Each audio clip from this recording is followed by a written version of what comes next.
तो नमस्कार दोस्तों, क्या हाल है। फिलहाल शुरुआत करते हैं अपने लेक्चर नंबर 5 से। और foreign exchange exposure and risk management.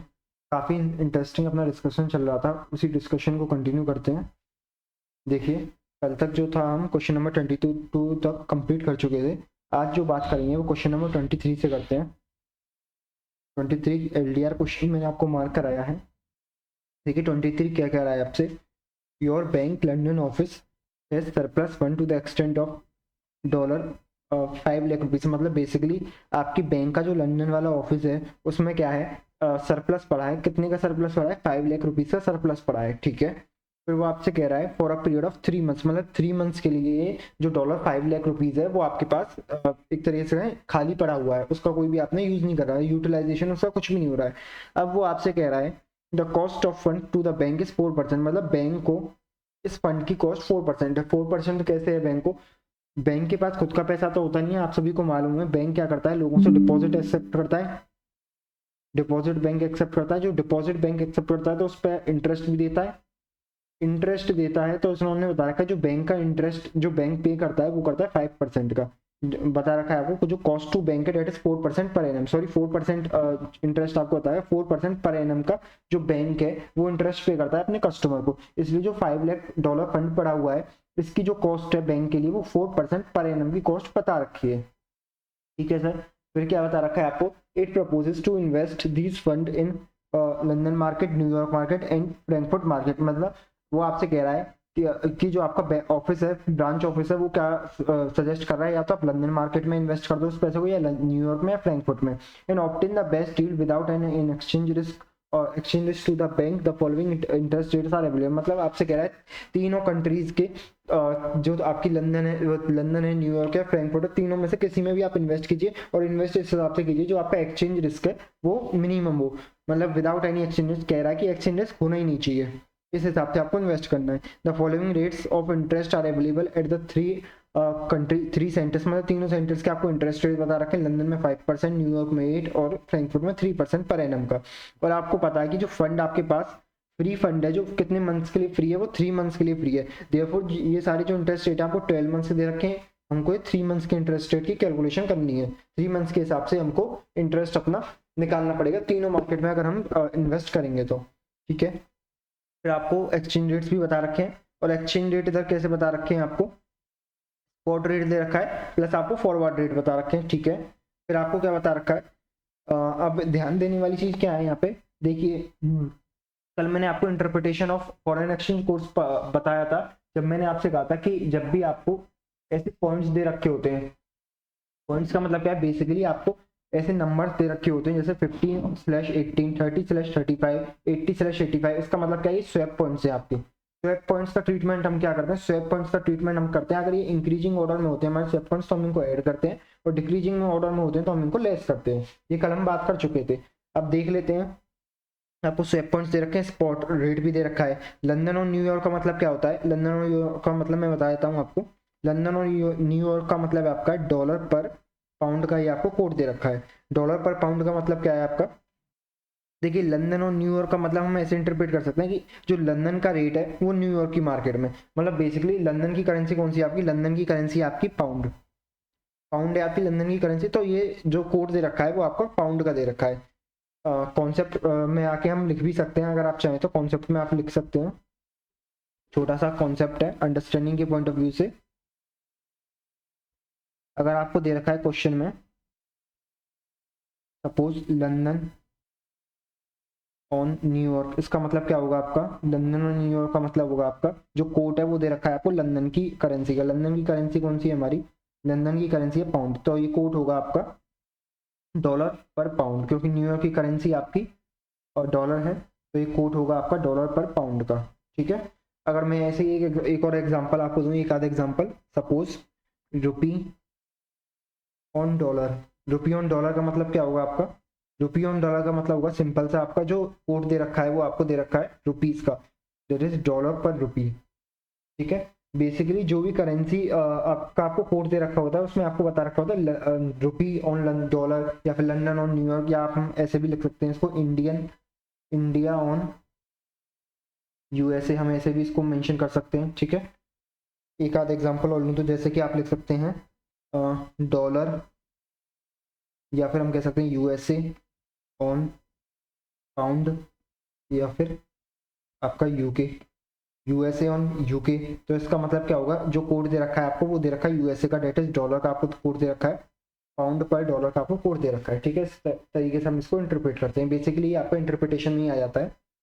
ठीक है, तो लंदन और न्यूयॉर्क का आपको रेट बता रखा है, डेट इज डॉलर पर पाउंड का। लंदन और फ्रैंकफर्ट का रेट बता रखा है आपको। लंदन और फ्रैंकफर्ट के आपको फॉलोइंग कोड्स दे रखे हैं। तो इस लंदन और फ्रैंकफर्ट का मतलब क्या है आपका, लंदन और फ्रैंकफर्ट का मतलब है कोड दे रखा है आपको पाउंड का। और फ्रैंकफर्ट की करेंसी कौन सी होती है आपकी, फ्रैंकफर्ट की करेंसी होती है बेसिकली यूरोज होती है शायद आपकी। और एक बार देख लेते हैं, वैसे फ्रैंकफर्ट की करेंसी है जो हमारी वो यूरोज ही होती है, यूरोज है। देखिए फ्रैंकफर्ट की जो करेंसी है वो यूरोज ही है, तो इसको आप लिखेंगे यूरोज पर पाउंड, यूरोज पर पाउंड का आपको ये कोड दे रखा है। ठीक है, अभी पूछ रहा है आपको किस सेंटर पे आपका इन्वेस्टमेंट होना चाहिए जिससे कि जो आपका नेट गेन है वो इंक्रीज हो सके, और जो आपको नेट गेन कैलकुलेट करना है वो नियरेस्ट पाउंड में, मतलब आपको जो बताना है जो आपका गेन आएगा वो आपको पाउंड में कैलकुलेट करके बताना है, क्योंकि आपका ऑफिस लंदन ऑफिस है, लंदन ऑफिस की जो मेन करेंसी है वो पाउंड है, तो आपको गेन और लॉस पाउंड्स में ही बताना है। तो सॉल्व करते हैं, इसको समझते हुए चलेंगे। सबसे पहले हम बात करते हैं कि जो आपका यूएस डॉलर है इसको हम इन्वेस्ट कर देते हैं अपना, इन्वेस्ट करते हैं हम सबसे पहले इस यूएस डॉलर को अपने न्यूयॉर्क मार्केट में इन्वेस्ट करते हैं। ठीक है, करते हुए चलते हैं। सबसे पहले हम पॉइंट फर्स्ट की बात करते हैं, invest in New York market. New York market में अगर हम इसको इन्वेस्ट करेंगे तो अब देखिए न्यूयॉर्क की करेंसी कौन सी होती है, न्यूयॉर्क में जो आपकी करेंसी चलती है वो चलती है डॉलर। क्वेश्चन में आपको बता भी रखा है, देखिए लंदन और न्यूयॉर्क, न्यूयॉर्क की करेंसी होती है आपकी डॉलर, इतना आपको बेसिकली पता भी होना चाहिए। जो हम थ्योरी करेंगे उसमें मैं आपको वैसे भी बताऊंगा कि कौन सी कंट्री की कौन सी करेंसी होती है, तो चिंता करने की जरूरत नहीं है। अभी आप ऐसा समझ के चलिए कि जो लंदन की करेंसी है वो पाउंड है, न्यूयॉर्क की करेंसी आपकी डॉलर है, और फ्रैंकफर्ट की है यूरोज। तो सबसे पहले हम रेट जो कैलकुलेट कर रहे हैं, जो हमारा प्रॉफिट और प्रॉफिट निकालेंगे हम, वो निकालने हैं अगर हम जो हमारी न्यूयॉर्क मार्केट है इसमें हम इन्वेस्ट करते हैं। तो देखिए आपको रेट दे रखे हैं 12 मंथ्स के, और मैंने बताया था कि हमारे पास जो फंड्स अवेलेबल हैं वो 3 मंथ्स के लिए अवेलेबल है। तो 3 मंथ्स के लिए जब हमारे पास फंड्स अवेलेबल है तो इंटरेस्ट रेट भी हमको 3 मंथ्स के कैलकुलेट करने पड़ेंगे। तो तीनों जो सेंटर्स हैं इनके इंटरेस्ट रेट कैलकुलेट कर लेते हैं 3 मंथ्स के। 5 इंटू 3/12, डेट इज इसका इंटरेस्ट रेट आएगा आपका 1.25% का। ठीक है, और इसका आएगा आपका 8 इंटू 3/12, डेट इज 2% का।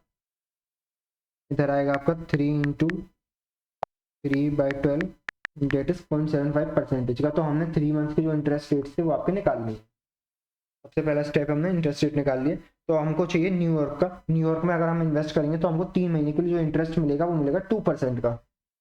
और न्यूयॉर्क की करेंसी आपकी डॉलर सी है, न्यूयॉर्क की करेंसी आपकी डॉलर है। ठीक है, हमारे पास जो फंड्स अवेलेबल हैं वो कितना है, फंड्स अवेलेबल आपके पास है, फंड्स अवेलेबल है आपके पास डॉलर 5 लाख। और मैं कहूँ अगर हम इसको इन्वेस्ट करेंगे न्यूयॉर्क में, invest in New York for 3 months, then हमको इंटरेस्ट कितना मिलेगा, एट द रेट 2% मिलेगा फॉर 3 मंथ्स का। अभी ऊपर निकाला हमने 8% पर एनम का जब इंटरेस्ट है, तो उसका 3 मंथ्स का इंटरेस्ट आएगा 2% का। तो निकाल लेंगे 5 लाख डॉलर इंटू 2%, ये हो गया आपका $10,000 का आपको इंटरेस्ट मिल जाएगा अगर आप न्यूयॉर्क मार्केट में इन्वेस्ट करेंगे तो। देयरफॉर हम कह सकते हैं आपका जो टोटल वो आएगा, total fund after investment, total fund हो जाएगा आपका after 3 months, total fund after 3 months कितना हो जाएगा आपका 5,10,000। ठीक है, 5,10,000 आपका टोटल फंड हो जाएगा। अब हमारी देखिए ये तो हमने निकाल लिया कि आफ्टर 3 मंथ्स हमारा इतना फंड हो जाएगा। अब हमको क्वेश्चन में एक चीज और बता रखी थी, आपने नोटिस किया था कि जो बैंक को इन फंड की कॉस्ट है वो 4% पर एनम की। तो हम कह सकते हैं कि अगर बैंक ने $5 लाख इन्वेस्ट करे हैं, देन उसकी उसको कॉस्ट भी आई होगी, कॉस्ट ऑफ $5 लाख कितनी होगी, cost of $5 lakh to bank, जो हमारा बैंक का ब्रांच ऑफिस है उसको कितनी कॉस्ट होगी $5 लाख की। तो दे हाँ, आप उसमें क्वेश्चन में आपको बता रहा है at the rate 4% per annum का कॉस्ट होगी बैंक को। तो कैलकुलेट कर लेंगे $5 लाख इंटू 4% इंटू 3/12, क्योंकि हम जो फंड यूज करेंगे वो 3 मंथ्स के लिए यूज करेंगे। देखो जो बैंक को कॉस्ट होगी वो कितनी होगी निकाल सकते हैं। मैनुअल वाली कैलसी का मैं यूज करूंगा, क्योंकि आईपैड वाले में थोड़ा सा टाइम लगता है हमको सॉल्व करने के लिए, क्योंकि मेरे को इसकी हैबिट है। 5 लाख इंटू 4/100 इंटू 3/12, ये होगा आपका $5,000 की बैंक को कॉस्ट होगी। देयरफॉर मैं कह सकता हूँ कि बैंक ने रिटर्न कितना कमाया न्यूयॉर्क मार्केट में इन्वेस्ट करके, बैंक ने कमाया 10,000 रिटर्न फ्रॉम न्यूयॉर्क मार्केट। कितना कमाया बैंक ने, वो बैंक के ऑफिस में वो कमाया $10,000 का। और कॉस्ट कितनी आई इस रिटर्न को कमाने के लिए, कॉस्ट भी चाहिए, कॉस्ट टू अर्न रिटर्न को कमाने के लिए जो कॉस्ट आई है, बेसिकली जो हम इंटरेस्ट कस्टमर को पे करेंगे वो कितना पे करेंगे, $5,000 का। तो नेट बेनिफिट हमारा कितना होगा, नेट बेनिफिट टू बैंक, जो हमारी बैंक है उसको नेट बेनिफिट हो गया आपका $5,000 का। अब क्वेश्चन ने आपसे एक चीज कही है कि आपको जो गेन या लॉस निकालना है वो निकालना है नियरेस्ट पाउंड्स में, आपको निकाल के बताना है। गेन और लॉस आपको पाउंड्स में कैलकुलेट करके बताना है, ठीक है। तो हम पाउंड्स में कैलकुलेट करके बता देंगे। हमारे पास आप देखेंगे हमारे पास हैं डॉलर्स, ठीक है, इन हैंड है हमारे पास डॉलर्स। $5,000 का हमारे पास गेन है, तो इन हैंड डॉलर्स है हमारे पास। और वांट्स टू बाय हम क्या खरीदना चाहते हैं, वांट्स टू बाय हम खरीदना चाहते हैं हमारा पाउंड्स, क्योंकि हमको पाउंड्स में एक्सप्रेस करना है, तो हम पाउंड्स खरीदना चाहते हैं। तो हमारे लिए जो रेट रेलिवेंट होंगे वो ये वाले रेट्स रेलिवेंट होंगे। अब क्योंकि जो हमारी इन्वेस्टमेंट हमने की है वो हमको 3 मंथ्स के बाद मिलेगी। बेसिकली आप देखिए कि हमने जब न्यूयॉर्क मार्केट में पैसा इन्वेस्ट किया तो हमको जो $5,10,000 मिलेंगे वो हमको कब मिलेंगे, वो मिलेंगे हमको आफ्टर 3 मंथ्स। तो हम जो रेट यूज़ करेंगे इस केस में, कौन सा रेट यूज़ करेंगे, हम जो उसको कन्वर्ट कराएंगे $5,000 को, वो कौन से रेट पे कन्वर्ट करेंगे, फॉरवर्ड रेट में, फॉरवर्ड रेट्स ऑफ 3 मंथ्स, या हम कह सकते हैं फॉरवर्ड रेट आफ्टर 3 मंथ्स। जो आफ्टर 3 मंथ्स का जो रेट होगा उस पर हम इसको कन्वर्ट कराएंगे। तो 3 महीने बाद वाला जो रेट है आपका वो क्या है, आपको क्वेश्चन में बता रखा है। फॉरवर्ड रेट 3 महीने का हमको निकालना है इस वाले रेट में। डॉलर पर पाउंड का हमको 3 मंथ्स वाला रेट निकालना है, ये वाला हमको रेट फाइंड आउट करना है बेसिकली। तो आपको स्वैप पॉइंट्स बता रखे हैं। स्वैप पॉइंट्स का हम क्या ट्रीटमेंट करते हैं, इसको कोट निकालने के लिए हम इसको ऐड करते हैं 1.5350 ऑब्लिक 1.5390। पहले तो हमने इसको इंटरप्रेट कर लिया। इंटरप्रेट करने के बाद हम क्या करेंगे, इसमें जो स्वैप पॉइंट्स हैं इसके क्योंकि ये इंक्रीजिंग ऑर्डर में डायरेक्टली ऐड कर सकते हैं हम 80, दैट इज 0.0080.0085। देयरफॉर आपका जो कोट निकल के आएगा आफ्टर 3 मंथ्स वाला वो निकल के आ जाएगा, निकाल लेंगे 1.5350 प्लस 0.008, डेट इज 1. ये आएगा आपका 543 और ये आ जाएगा आपका 1.5390 प्लस 0.880, ये आ गया आपका 1.5475 का, ठीक है। तो हमने सबसे पहले अपने कोट्स निकाल लिए। कोट्स निकालने के बाद अब क्या करना है हमको, अब हमको असल में हमको खरीदना क्या है, हमको पाउंड खरीदना है। वांट्स टू बाय पाउंड हमको खरीदना है। तो पाउंड का आपको देखिए, पाउंड खरीदने का मतलब क्या है, पाउंड आप खरीदना चाहते हैं, ये आपका कोट है, पाउंड आप खरीदना चाहते हैं, पाउंड बाय करना चाहते हैं। पाउंड बाय कौन से रेट पे करते हैं आप, मैंने आपको बताया था जब भी आपको पाउंड बाय करना है तो बाय कौन से वाले रेट पे करेंगे, हम बाय हमेशा महंगे वाले रेट पे करते हैं हम लोग, ठीक है। बाय हमेशा हम महंगे वाले रेट पे करते हैं, तो महंगे वाले रेट पे हम बाय कर लेंगे, बाय करेंगे महंगे वाले रेट पे। महंगे वाला रेट हमको कौन सा दे रखा है, महंगा वाला रेट है, डेट इज 1.5475 पे हम लोग बाय कर लेंगे। जो हमारे लिए रेट रेलिवेंट हो गया, फॉरवर्ड रेट क्या हुआ हमारा, डॉलर पर पाउंड हमको बता रखा है 1.745 का हमने निकाल लिया था, अब 1.475 का। अब देखेंगे आप जो हमको करेंसी कन्वर्ट करानी है डेट वो है डॉलर, और हमको कोड दे रखा है पाउंड का। तो सिंपली क्या करेंगे, हम डिवाइड कर देंगे, क्योंकि कन्वर्जन करेंसी और हमारी बेस करेंसी डिफरेंट है, देयरफॉर हम कह सकते हैं गेन इन आपका पाउंड कितना होगा, गेन इन पाउंड वो होगा आपका $5,000। Conversion currency base currency different है, देयरफॉर डिवाइड कर देंगे 1.745 से, तो आपको गेन मिल जाएगा पाउंड्स का, गेन इन पाउंड्स मिल जाएगा $5,000 1.745, डेट इज ये निकल के आएगा आपका 2865.33 पाउंड्स का। बेसिकली आपको गेन निकल के आएगा अगर आप जो यूएस मार्केट में इन्वेस्ट करते हैं, तो उनको न्यूयॉर्क मार्केट में अगर आप उनको इन्वेस्ट करते हैं तो शायद हमने कुछ गलती कर, हाँ देखिए कोट हमारा था 1.5475, हमने इधर लिखा है 1.5475, क्लरिकल मिस्टेक हो गई लिखने में, कोई नहीं, क्योंकि 1.5475 डिवाइड करेंगे 1.5475 से, निकाल लेते हैं 5000 डिवाइडेड बाई 1.5475 डेट इज ये आएगा आपका 3231.02। हम इसको अप्रॉक्स कर सकते हैं, अप्रॉक्स इतने पाउंड्स का आपको गेन होगा अगर आप न्यूयॉर्क मार्केट में इन्वेस्ट करते हैं तो इतने पाउंड्स का आपको गेन हो जाएगा। न्यूयॉर्क मार्केट में हमने निकाल लिया कि हमको गेन कितना होगा। अब ऐसे ही हम निकालेंगे कि लंदन मार्केट में हमको कितना गेन होगा अगर हम लंदन मार्केट में इन्वेस्ट करेंगे तो। अब निकालते हैं हम लंदन मार्केट को, लंदन मार्केट का भी कैलकुलेट कर लेते हैं। देखिए बात करते हैं, अगर हम इन्वेस्ट करते हैं, invest in London market, London market में अगर हम इन्वेस्ट करेंगे डेट इज कितना इन्वेस्ट करेंगे हम $5000 को। अब क्योंकि जो लंदन मार्केट है, लंदन की बेसिक करेंसी क्या है आपकी पाउंड, तो लंदन में जब भी आप इन्वेस्ट करेंगे तो कौन सी करेंसी में इन्वेस्ट कर सकते हैं, आप पाउंड में इन्वेस्ट कर सकते हैं। पाउंड में इन्वेस्ट करने के लिए क्या करना पड़ेगा हमको, डे वन पे इसको कन्वर्ट कराना पड़ेगा पाउंड में, डे वन पे कन्वर्ट इनटू पाउंड, क्योंकि लंदन की मेन करेंसी ही पाउंड है, पाउंड में कन्वर्ट कराते हैं इस पे। तो स्पॉट रेट क्या है आपको क्वेश्चन में दे रखा है, स्पॉट रेट डॉलर और पाउंड का स्पॉट रेट क्या दे रखा है आपको, स्पॉट रेट आपको बता रखा है 1.5350 डेट इज डॉलर पर पाउंड का आपको बता रखा है 1.5350, 1.5350 ऑब्लिक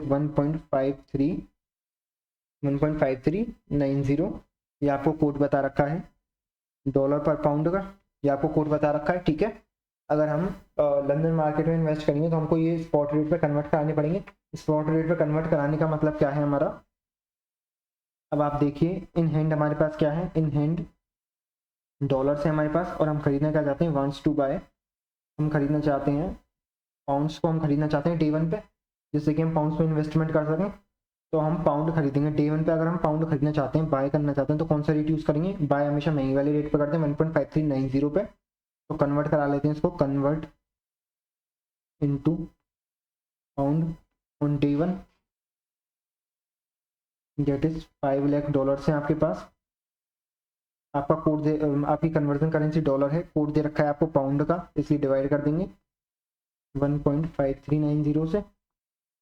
देन आपको डे वन पे मिल जाएंगे कितने आपके पाउंड्स होंगे, इक्विवेलेंट टू $5 लाख, 324,886.29 आपके पाउंड्स होंगे डे वन पे अगर आप उसको कन्वर्ट कराएंगे, ठीक है। अब हमने कन्वर्ट करा ली करेंसी, देन कन्वर्ट कराने के बाद क्या करेंगे, हम इसको इन्वेस्ट कर देंगे, invest in London market, London market में हम इसको इन्वेस्ट कर देंगे। लंदन मार्केट में इन्वेस्टमेंट का रेट क्या है आपका, एट द रेट जो आपको रेट दे रखा है क्या है, लंदन मार्केट का इन्वेस्टमेंट का 5% है, लेकिन हम 3 महीने के इन्वेस्ट करेंगे तो हमारा जो रेट होगा 1.25 होगा, रेट 1.25% पर 3 मंथ्स का ही हमारा रेट है। 3 मंथ्स के लिए हमारा इंटरेस्ट निकल के आ जाएगा 1.25%, डेट इज आपका इंटरेस्ट निकल के आएगा 4061.08 पाउंड हमको मिलेगा आफ्टर इन्वेस्टमेंट इन लंदन मार्केट। हम कह सकते हैं हमारा टोटल पाउंड्स कितने हो जाएंगे, टोटल पाउंड्स आफ्टर 3 मंथ्स कितने हो जाएंगे हमारे, आफ्टर 3 मंथ्स टोटल पाउंड हो जाएंगे हमारे 324,886.29, 4061.08, डेट इज हमारे पाउंड हो जाएंगे आफ्टर 3 मंथ 328,947.37। ये हमारे टोटल पाउंड्स हो गए आफ्टर 3 मंथ्स, बेसिकली हमारे टोटल फंड्स हो गए आफ्टर 3 मंथ्स, ठीक है। ठीक है, हमको टोटल पाउंड्स मिल गए, बेसिकली हमको टोटल फंड्स मिल गए आफ्टर 3 मंथ्स, ठीक है। टोटल पाउंड्स मिल गए आफ्टर 3 मंथ्स और हम कहते हैं कि हमको जो कॉस्ट लगेगी वो कितनी लगेगी आफ्टर 3 मंथ्स,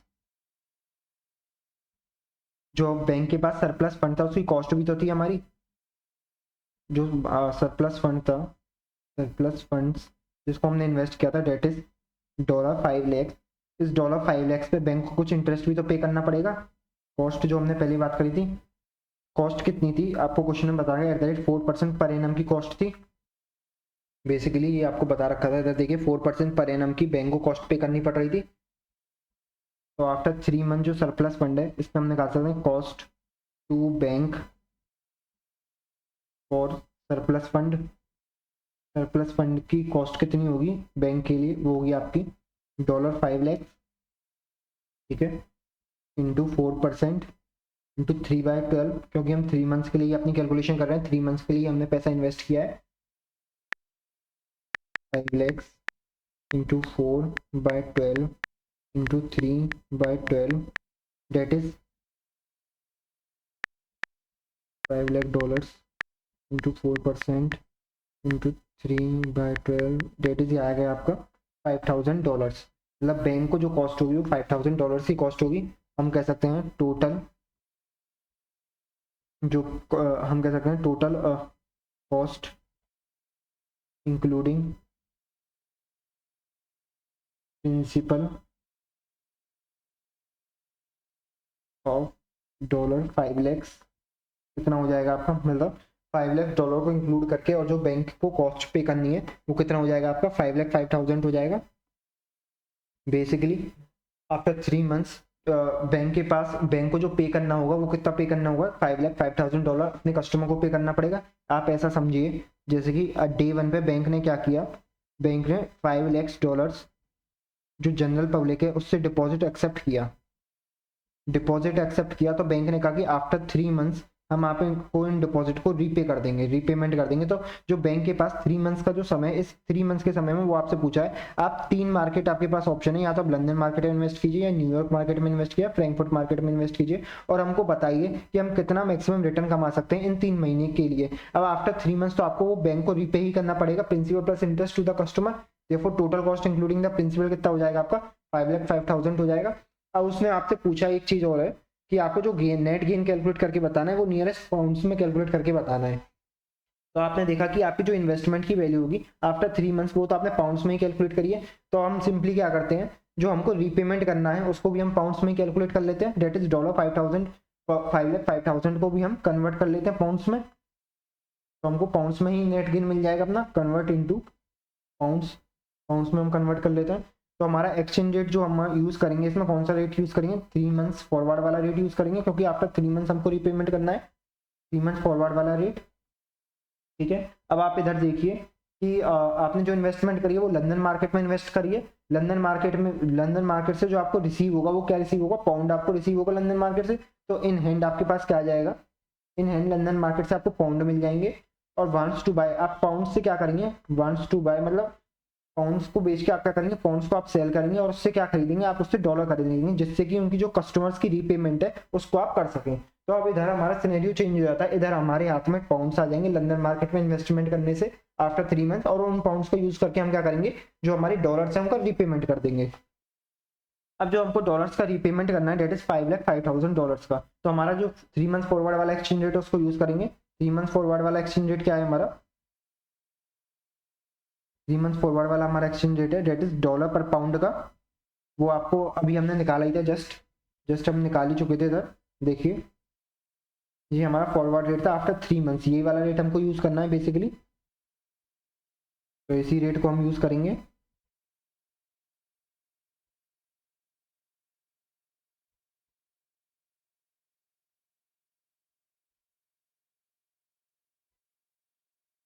एक काम करते हैं, दोबारा से कैलकुलेट ही कर लेते हैं जिससे कंफ्यूजन ना हो आपको।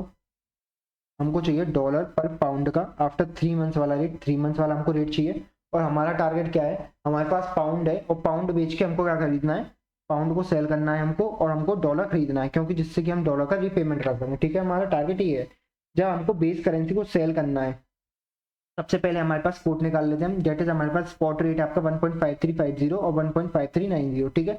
स्पॉट रेट्स में हम क्या करेंगे, जो 3 मंथ्स वाले स्वैप पॉइंट्स हमको ऐड कर देंगे, डेट इज 0.0080.0085, हमारे पास हमारा रेट निकल के आ गया। अब हमको इनसे करना क्या है, हमारा जो पाउंड है हमको बेचना है, और जो डॉलर है हमको बाय करना है। तो बेस करेंसी जब आपको सेल करनी है तो सेल कौन से रेट पे करते हैं, हल्का रेट पे सेल करते हैं, मैंने आपको बताया था। हल्का रेट मतलब बेसिकली कम वाले रेट पे आप सेल करते हैं। तो हमारे लिए जो एक्सचेंज रेट यहाँ पे रेलिवेंट होगा वो कौन सा होगा, 1.543 रेलिवेंट होगा। लिख लेते हैं यहाँ पे हमारा जो रेट रेलिवेंट है हमारे लिए, डॉलर पर पाउंड का जो हमको रेट बता रखा है 1.543 आपको रेट बता रखा है, ठीक है। क्योंकि आपको क्या करना है, आपको पाउंड बेच के, बेसिकली लंदन मार्केट से आपको पाउंड मिलेंगे, पाउंड को बेच के आपको डॉलर खरीदना है। कन्वर्ट कर लेते हैं, हम इसको कन्वर्ट कर लेते हैं।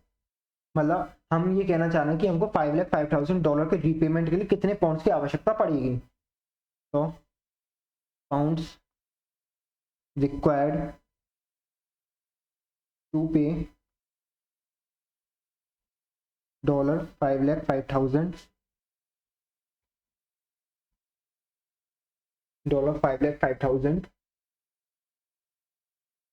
ठीक है। कितने पाउंड्स की हमको जरूरत होगी, तो कन्वर्ट कर लेंगे, इक्वल्स टू $5,05,000। कन्वर्जन करेंसी आपकी डॉलर है, कोट आपको पाउंड का देगा, तो डिवाइड करेंगे 1.543 से, देन आपको मिल जाएंगे पाउंड्स रिक्वायर्ड टू पे $5,05,000।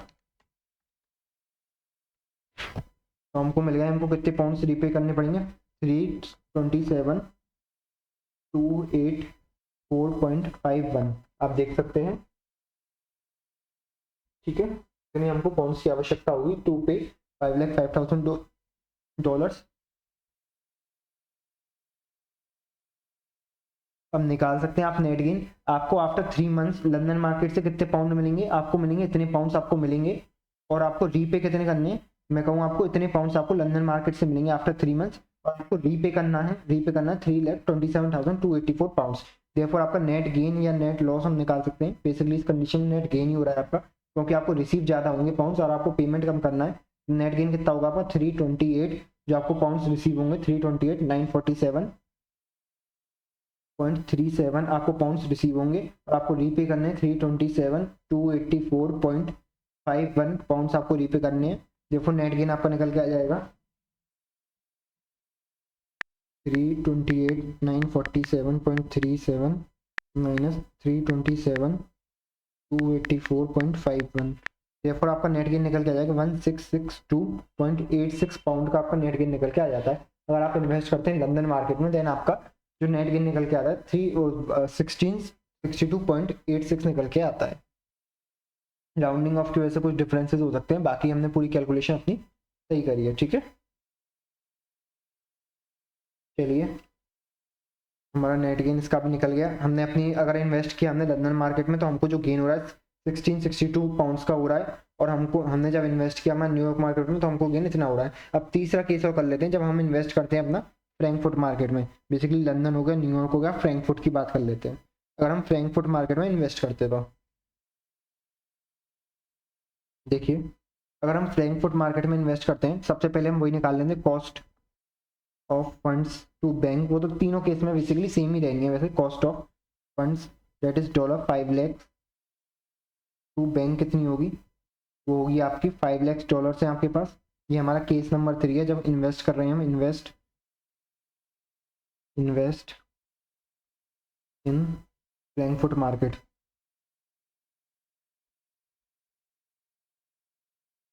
फ्रैंकफर्ट मार्केट में जब आप इन्वेस्ट करेंगे, देन उस केस में हम निकाल रहे हैं। तो कॉस्ट ऑफ फंड्स है बैंक के लिए $5 लाख की कॉस्ट कितनी आपकी बता रखी है, 4% पर एनम का आपको ब्याज देना है। आप कितने मंथ्स के लिए देंगे, 3 मंथ्स के लिए, क्योंकि हम 3 मंथ्स के लिए पैसा इन्वेस्ट करेंगे। तो आपको ये आंसर निकल के आता है $5,000 का। ऊपर के दोनों केसेस में हम निकाल ही चुके थे। देयरफॉर टोटल कॉस्ट कितनी हो जाएगी आपकी, टोटल रीपेमेंट जो बैंक को करना है आफ्टर 3 मंथ्स, कितना करना है आफ्टर 3 मंथ्स बैंक को जो रीपेमेंट करना है, वो करना है आपका $5,05,000 का। आफ्टर 3 मंथ्स बैंक रीपेमेंट करेगी। अब बात करते हैं, अगर वो इन्वेस्ट करता है इन्वेस्ट इन फ्रैंकफर्ट मार्केट में, अगर आप इन्वेस्ट करेंगे फ्रैंकफर्ट मार्केट में, जब आप इन्वेस्ट कर रहे हैं $5,000 वो 5 लाख, देन सबसे पहले आपको क्या करना पड़ेगा, इन्वेस्ट करने के लिए जो फ्रैंकफर्ट की हम कह सकते हैं डोमेस्टिक करेंसी है, वो क्या है आपकी यूरोज। तो आपको सबसे पहले इसको यूरोज में कन्वर्ट कराना पड़ेगा। तो यूरोज में इसको कन्वर्ट करा लेते हैं सबसे पहले, कन्वर्ट इनटू यूरोज। यूरोज में आप कन्वर्ट कराएंगे, ठीक है। तो देखते हैं हमारा रेट क्या दे रखा है हमको, रेट क्वेश्चन में हमको बता रखा है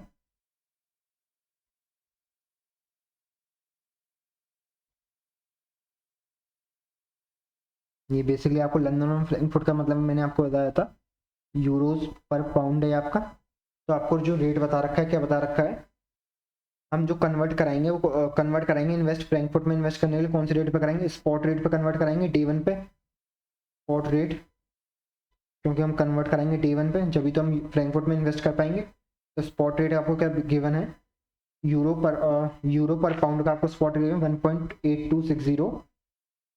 1.8260 ऑब्लिक 1.8290 आपको गिवन है क्वेश्चन में, ठीक है। इसको हमने इंटरप्रेट कर लिया 60 की जगह 90। अब बात करते हैं हम इसमें कि अब हमारे पास इन हैंड क्या है। इन हैंड आपको पता है हमारे पास डॉलर्स हैं, हमको डॉलर्स को कन्वर्ट करा के किस में कराना है, यूरोज में हमको कन्वर्ट कराना है।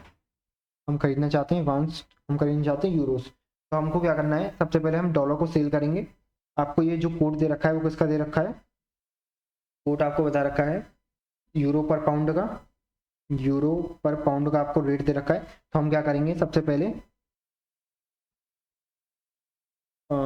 हम क्या करेंगे इस वाले में, ये आपको जो रेट है इधर लिख लेते हैं हम।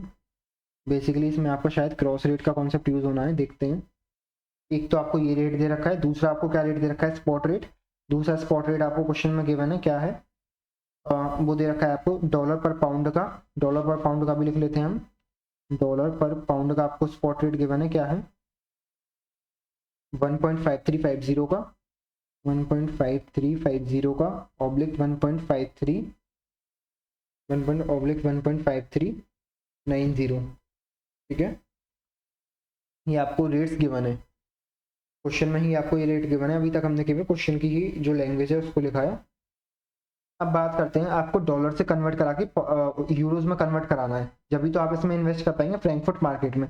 अब जब आपको डॉलर से यूरोज में कन्वर्ट कराना है तो डॉलर को क्या करेंगे, आप सेल करेंगे, जब भी तो आप आगे की करेंसी खरीद पाएंगे। तो डॉलर को सेल करने का मतलब क्या है हमारा, कि हम जो पाउंड को बाय करेंगे, पाउंड को बाय करेंगे, पाउंड को बाय करेंगे। बाय कौन से रेट पे करते हैं, महंगे वाले रेट पे, इस वाले रेट पे हम बाय कर लेंगे। फिर हमारे पास पाउंड आ गया, पाउंड को हम क्या करेंगे, पाउंड को सेल करेंगे, जब भी तो हम यूरोज खरीद पाएंगे। सेल कौन से रेट पे करते हैं, हम सेल करते हैं हल्का रेट पे, बेस करेंसी को सेल करेंगे हल्का रेट पे। तो सबसे पहले हमको जो कोर्स एलिमेंट थे वो निकल के आ गए। अब कन्वर्ट कर लेते हैं, हम कन्वर्जन कर लेते हैं डॉलर 5 लाख का। कन्वर्जन करेंसी आपकी बेसिकली डॉलर है, कन्वर्जन करेंसी बेसिकली आपकी डॉलर है। कोड आपको किसका दे रखा है, कोड दे रखा है आपको पाउंड का। तो अदर देन बेस करेंसी का कोड दे रखा है, तो हम क्या करते हैं, डिवाइड करते हैं 1.5390 से। ये आपकी कन्वर्ट हो गई, डॉलर कन्वर्ट हो गया पाउंड में। कोड भी आपको पाउंड का ही दे रखा है, तो सिंपली मल्टीप्लाई कर सकते हैं 1.8260 से। देयरफॉर आपका यूरोज कितने आ जाएंगे निकल के, कैलसी में सॉल्व कीजिए, 5 लाख 1.539 इंटू 1.8260 यूरोज आपके निकल के आ जाएंगे 593,240, 2 के अप्रॉक्स आपके यूरोज निकल के आते हैं, ठीक है। तभी कीजिए अपने कैलसी में, जो आपके यूरोज निकल के आते हैं वो कितने निकल के आते हैं, 593,242 अप्रॉक्स इतने यूरोज हमारे निकल के आते हैं। अगर पॉइंट्स में भी लिखें तो 0.37 हमारे यूरोज निकल के आते हैं। डे 1 पे इतने यूरोज आएंगे, इसको हम इन्वेस्ट करेंगे। Invest at the rate, euros का इन्वेस्टमेंट का रेट क्या है आपका, फ्रैंकफर्ट में जब आप इन्वेस्ट करेंगे तो 0.75% का आपको रिटर्न मिलेगा। इन्वेस्ट एट द रेट 0.75% पर 3 मंथ्स का आपका ये रेट है। तो 3 मंथ्स का आपका इंटरेस्ट क्या आ जाएगा, निकाल लेते हैं, इंटू 0.75% डेट इज, ये आपका इंटरेस्ट निकल के आता है 4449.32 का आपका इंटरेस्ट निकल के आता है इतने यूरोज का।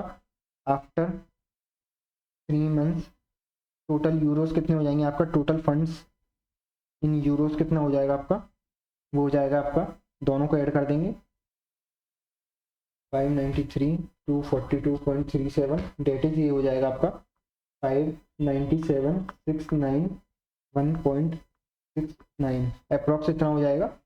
इतने यूरोज आपके पास हो जाएंगे आफ्टर 3 मंथ्स। लेकिन हमको जो गेन कैलकुलेट करना है वो आपको पाउंड्स में कैलकुलेट करना है, आपको बता रखा है।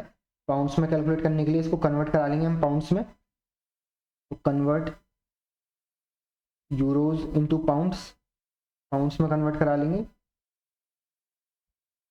बेसिकली इन हैंड क्या है आपके पास, इन हैंड अगर मैं कहूँ, इन हैंड आपके पास यूरोज है, यूरोज आपके पास है, और यूरोज से आप क्या खरीदना चाहते हैं, वांट्स टू बाय, आप खरीदना चाहते हैं पाउंड्स, क्योंकि आपको गेन कैलकुलेट करना है पाउंड्स में, पाउंड्स आप खरीदना चाहते हैं। तो पाउंड्स कैलकुलेट करने के लिए सबसे पहले देखिए जो हमारे पास रेट है, रेट लिख लेते हैं हम अपना। यूरो पर पाउंड का रेट हमको गिवन है क्या क्वेश्चन में, यूरो पर पाउंड का हमको रेट गिवन है। आफ्टर 3 मंथ्स वाला हम रेट यूज करेंगे, दैट इज 3 मंथ्स वाला, क्योंकि हमको आफ्टर 3 मंथ्स ही तो कन्वर्जन कराना है। अब देखिए इधर कैच है, कैच क्या है हमारा, जो हमको स्वैप पॉइंट्स दे रखे हैं वो डिक्रीजिंग ऑर्डर में दे रखे हैं। आप जोश में आकर क्या करेंगे, इनको डायरेक्टली ऐड कर देंगे। लेकिन इधर पॉइंट ये है कि हमको यही वाले स्वैप पॉइंट्स ऐड नहीं करने, बल्कि हमको लेस करने। क्यों लेस करने सर? लेस हम इसलिए करेंगे क्योंकि ये हमारे डिक्रीजिंग ऑर्डर में आपको देख रहे हैं। तो आफ्टर 3 मंथ्स जो हमारा रेट हो जाएगा वो क्या हो जाएगा, 1.8260। स्पॉट रेट आपका 1.8290 है, माइनस आपके swap points that is 0.0145 minus 0.0140, क्योंकि डिक्रीजिंग ऑर्डर में आपका रेट क्या निकल के आएगा, निकालिए 1.8260 माइनस 0.0145, डेट इज आपका रेट निकल के आएगा 1.8115। इधर निकल के आएगा 1.8290 माइनस 0.0140 1.8150। ये आपका रेट निकल के आता है। ठीक है, ये आपका रेट निकल के आ गया है। इस रेट को हम इधर लिख लेंगे अपना, ये आपका रेट निकल के आ गया है।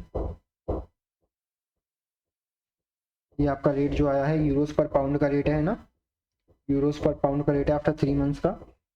यूरोस पर पाउंड का आपका रेट आ गया है आफ्टर 3 मंथ्स का। इस रेट पे हमको जो हमारे यूरोज हैं वो कन्वर्ट कराने हैं। अब बेसिकली हमको क्या करना है, अपने यूरोज हैं उनको सेल करेंगे हम, जब तो हम अपना पाउंड बाय कर पाएंगे। यूरोज को सेल करने का मतलब है पाउंड बाय करेंगे, बेस करेंसी बाय करेंगे हमेशा महंगे वाले रेट पे। कन्वर्ट करा लेते हैं 597,691.69 यूरोज। तो अगर हम कन्वर्ट करेंगे पाउंड में, कन्वर्जन करेंसी यूरोज है और आपकी बेस करेंसी पाउंड है, तो डिवाइड कर देंगे 1.8150 से, आपके पाउंड्स में आ जाएगी। पाउंड्स में जो वैल्यू आएगी वो कितनी आएगी, 597,691.69 डिवाइडेड बाय 1.8150, दैट इज आपके पाउंड्स आएंगे 329,306.72। हम कह सकते हैं हमारे पाउंड्स आ गए, इतने हमारे पाउंड्स निकल के आ गए। ठीक है,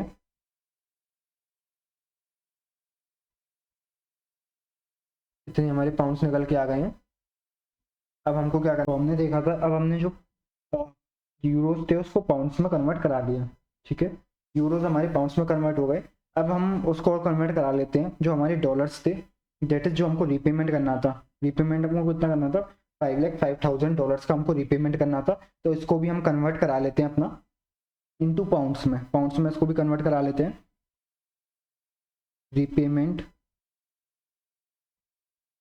ऑफ $5,05,000 इंटू पाउंड्स। पाउंड्स में मतलब अगर हमको जो $5,05,000 का रिपेमेंट करना है तो इसके इक्विवेलेंट में कितने नंबर ऑफ पाउंड्स हमको पे करने पड़ेंगे, तो हम ऐसा निकाल लेते हैं।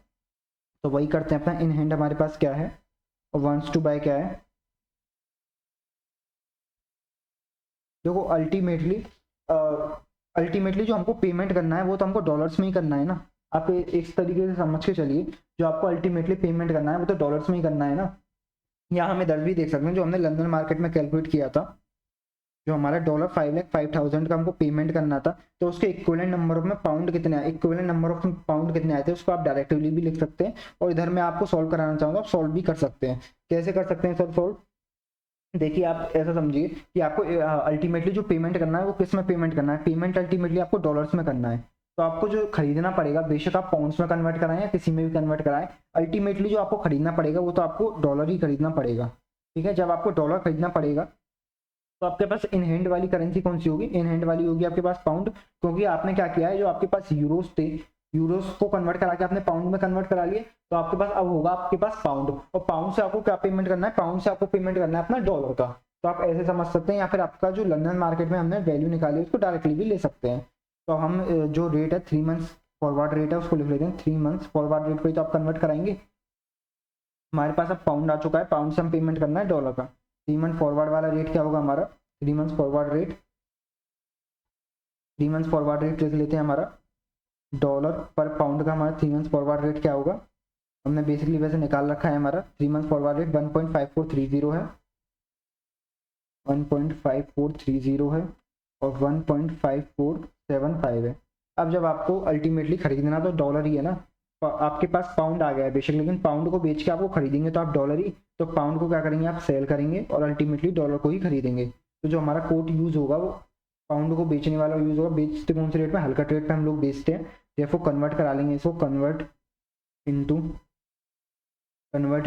जो हमारा कन्वर्ट डॉलर्स इनटू पाउंड करेंगे हम आप, 5,05,000 हमारे क्या है, 5,05,000 हमारे पास डॉलर्स है। कन्वर्जन करेंसी आपकी डॉलर से और बेस करेंसी आपकी पाउंड है, तो सिंपली डिवाइड कर देंगे 1.5430 से। Therefore equivalent number of pounds to repay $5,05,000 आ जाएंगे। ये आ जाएंगे यहाँ पे 327,284.51 आपके पाउंड्स निकल के आ जाएंगे। अब नेट गेन लॉस निकाल सकते हैं। नेट गेन आप देखिए आपके पास इतने पाउंड्स अवेलेबल होंगे जिसमें से आपको रीपेमेंट करने के लिए इतने पाउंड्स की जरूरत होगी, तो बचे कुछ जितने भी पाउंड्स होंगे वो आपका प्रॉफिट होगा। निकाल लेते हैं प्रॉफिट। प्रॉफिट आपका निकल के आएगा नेट गेन 20222.2 का इतने पाउंड्स का अप्रॉक्स आपका गेन निकल के आएगा अगर आप इन्वेस्ट करेंगे इन द फ्रैंकफर्ट मार्केट। ठीक है, थोड़ा सा जो टिपिकल सा पार्ट पड़ता है वो सी वाला ही पड़ता है, जैसा investment in the Frankfurt market. इसमें आपको ध्यान रखने वाली चीज बस यही है इसमें कि जो आपने अपने यूरोज हैं उसको पहले फर्स्ट आपने पाउंड्स में कन्वर्ट कराना है। पाउंड्स में कन्वर्ट कराने का मतलब है कि आपके पास जो इन हैंड जो पैसा बचा है वो पाउंड्स में बचा है। पाउंड से आपको क्या रीपे करना है, पाउंड से आपको डॉलर का रीपेमेंट करना है। तो इसलिए आप देखेंगे जो इन हैंड आप लेंगे वो पाउंड लेंगे और वांट्स टू बाय लेंगे आप डॉलर, या आप डायरेक्टली जो आपकी लंदन मार्केट का जो आपने निकाला है उसको भी ले सकते हैं 327,284। देखिए इधर भी वही आया होगा 387,284, डायरेक्टली भी कर सकते हैं आप। तो तीनों केसेस में आपका नेट गेन निकल के आएगा। फर्स्ट केस में जब आप न्यूयॉर्क में इन्वेस्ट करेंगे तो इतना गेन आएगा, लंदन में इन्वेस्ट करेंगे तो इतना आएगा, और जो आपकी फ्रैंकफर्ट है तो उसमें इतना आएगा। तो हम कहेंगे तीनों केसेस में बेटर केस है हमारा investment in the New York market, क्योंकि इसमें जो मैक्सिमम 23 स्टार्ट करते हैं। देखिए 24 क्या कह रहा है हमसे, एक कंपनी आपकी एबीसी लिमिटेड जो कि यूके की है, जिसने कि गुड्स एक्सपोर्ट किए हैं हमारे कैनेडियन डॉलर 5 लाख से उसने गुड्स एक्सपोर्ट किए हैं, जो कि उसको रिसीवेबल होंगे 6 महीने में उसको रिसीवेबल होंगे। ठीक है, क्योंकि उसने गुड्स एक्सपोर्ट किया है तो उसको 5 लाख कैनेडियन डॉलर रिसीवेबल होंगे। अब एक्सपोर्टर ने क्या किया है, अपने आप को हेज करने के लिए फॉरवर्ड मार्केट में कॉन्ट्रैक्ट एंटर कर लिया है, और उसने बता रखा है आपको जो फॉरवर्ड रेट्स होंगे वो truly reflect the interest rate differential. मतलब क्या है, जो फॉरवर्ड रेट होगा वो प्योरली बेस्ड होगा अपॉन इंटरेस्ट रेट पैरिटी के कॉन्सेप्ट पे। मतलब उसमें जो भी इफेक्ट आएगा वो केवल और केवल इंटरेस्ट रेट की वजह से इफेक्ट आएगा। आपको पूछा है आपसे फाइंड आउट द गेन और loss to the UK exporter को क्या गेन होगा क्या लॉस होगा अगर उस दिन का जो स्पॉट रेट है वो डिक्लाइन हो जाता है 2% से, गेन हो जाता है 4% से, और रिमेन अनचेंज होता है 6 मंथ से। अब देखो इसमें क्या है, आईसीआई के सॉल्यूशन में दिक्कत है। दिक्कत क्या है इनके सॉल्यूशन में, करते करते समझेंगे। सबसे पहले हम निकाल लेते हैं इस केस में जो हमारा फॉरवर्ड रेट होगा जिस पर उन्होंने कॉन्ट्रैक्ट एंटर किया वो निकाल लेते हैं। आपको बता रखा है 6 मंथ का आपके फॉरवर्ड रेट पे उसने कॉन्ट्रैक्ट एंटर किया होगा। ये आपको रेट दे रखे पर एनम के, हम एज्यूम करके चलते हैं क्योंकि इसमें परसेंटेज के आगे आपको बता नहीं रखा, तो हमें हमेशा एज्यूम करेंगे पर एनम के रेट है। तो 6 मंथ्स के रेट कितने हो जाएंगे आपके, ये 6% हो जाएगा, ये 7.5% हो जाएगा। देयरफॉर आप फॉरवर्ड रेट निकाल सकते हैं जिस पे उसने कॉन्ट्रैक्ट किया होगा एक्सपोर्टर ने। डेट इज स्पॉट रेट आपका कितना दे रखा है, स्पॉट रेट आपको बता रखा है 2.5 का, ये आपको बता रखा है डॉलर पर पाउंड का। और मैंने आपको बताया था कि आप अगर बेस करेंसी का एप्रिसिएशन, बेस करेंसी का आप सबसे पहले ये देखिए एप्रिशिएट हो रही है और डेप्रिशिएट हो रही है, तो हम देख सकते हैं कि हमारा जो बेस करेंसी है यूके वो हमारा उसका इंटरेस्ट रेट कम है। कम इंटरेस्ट रेट का मतलब क्या है कि वो करेंसी हमेशा एप्रिशिएट होगी इंटरेस्ट रेट पैरिटी के हिसाब से। जिस भी करेंसी का इंटरेस्ट रेट कम होता है वो हमेशा एप्रिशिएट होती है। तो जब हमारी पाउंड एप्रिशिएट होगी तो एप्रिसिएशन की केस में मैंने आपको बताया था कि फॉरवर्ड रेट कैसे कैलकुलेट करते हैं। जो हमारा स्पॉट रेट है उसमें हम मल्टीप्लाई करते हैं, मल्टीप्लाई कैसे करते हैं, जो इंटरेस्ट रेट फैक्टर है बड़ा वाला इंटरेस्ट रेट फैक्टर से मल्टीप्लाई करेंगे, डिवाइड कर देंगे हम छोटे वाले इंटरेस्ट रेट फैक्टर से, देन हमको फॉरवर्ड रेट मिल जाएगा। निकाल सकते हैं 2.5 इंटू 1.075 डिवाइड बाई 1.06, ये हमारा फॉरवर्ड रेट निकल के आ रहा है 2.535 का हमारा फॉरवर्ड रेट निकल के आ जाता है। ठीक है, अब उस दिन का हम स्पॉट रेट निकाल लेते हैं अगर हमारा कैनेडियन डॉलर डिक्लाइन करता है 2% से। केस नंबर फर्स्ट की बात कर रहे हैं जब हमारा डॉलर डिक्लाइन कर रहा है बाई 2% से, देन उस केस में क्या होगा आपका स्पॉट रेट। स्पॉट रेट ये बेसिकली फ्यूचर वाला स्पॉट रेट है। फ्यूचर स्पॉट रेट क्या होगा हमारा, जो आज का स्पॉट रेट है, आज का स्पॉट रेट क्या है हमारा, डेट इज डॉलर पर पाउंड हमको स्पॉट रेट गिवन है 2.5 का, और आपको पता रखा है जो आपका डॉलर है वो डेप्रीशिएट हो रहा है। डेप्रीशिएट होने का मतलब है डेप्रीशिएट हो रहा है 2%। जब मैंने आपको कॉन्सेप्ट क्लास के दौरान बताया है, क्या बताया है कि अगर आपकी अदर देन बेस करेंसी में एप्रिसिएशन या डेप्रिसिएशन होता है, देन हम क्या करते हैं, जो भी ट्रीटमेंट करते हैं वो डिनोमिनेटर में करते हैं। डिनोमिनेटर में हम ट्रीटमेंट करते हैं तो आप 1 के बेस में माइनस कर दीजिए 2%, क्योंकि आपका कैनेडियन डॉलर 2% से डेप्रिशिएट हो रहा है, देन आपको नया रेट मिल जाएगा 2.5 डिवाइडेड बाई 0.98, नया रेट मिल जाएगा आपको 2.55 का आपका नया रेट मिल जाएगा आपको। जब आपको 2.55 का नया रेट मिल गया, देन आपको पता है कि अगर आप फॉरवर्ड कॉन्ट्रैक्ट में एंटर करते, देन आपका जो एक्सचेंज रेट होता, फॉरवर्ड रेट होता, वो ये रेट होता। अगर आप फॉरवर्ड रेट में एंटर नहीं करते देन उस केस में जो आपका रेट होता वो ये वाला रेट होता आपका, ठीक है।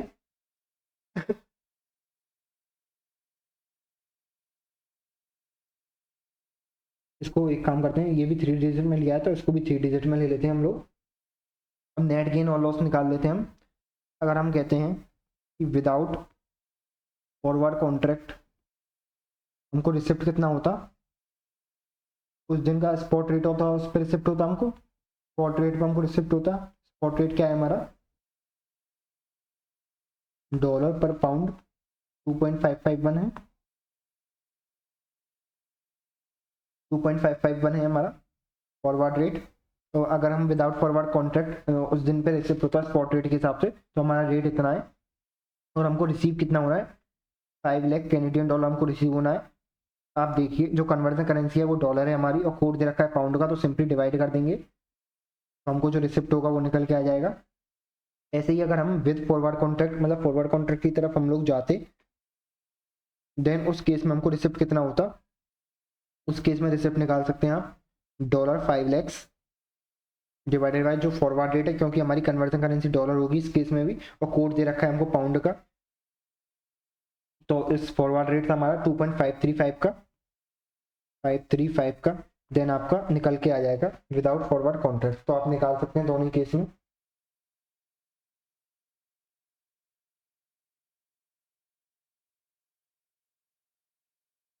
ये नियरली इतने पाउंड्स आपको रिसीव होंगे और सेकंड वाले केस में आपको रिसीव होंगे 197,239 इतनी पाउंड्स आपको रिसीव होंगी। देखो आप नेट गेन और लॉस निकाल सकते हैं। विद फॉरवर्ड कॉन्ट्रैक्ट तो आपको रिसीव होंगे इतने और विदाउट फॉरवर्ड कॉन्ट्रैक्ट आपको रिसीव होंगे इतने, ठीक है। तो इस केस में आपका क्या आएगा, इस केस में आपको प्रॉफिट आ जाएगा फॉरवर्ड कॉन्ट्रैक्ट की वजह से, profit due to forward contract, forward contract आ जाएगा आपको कितना आएगा, प्रॉफिट निकाल सकते हैं। Profit due to forward contract आपका निकल के आता है 1237 का हमारा प्रॉफिट निकल के आता है। एक बार देख लेते हैं कहीं कुछ मिस्टेक तो नहीं हो गई हमसे।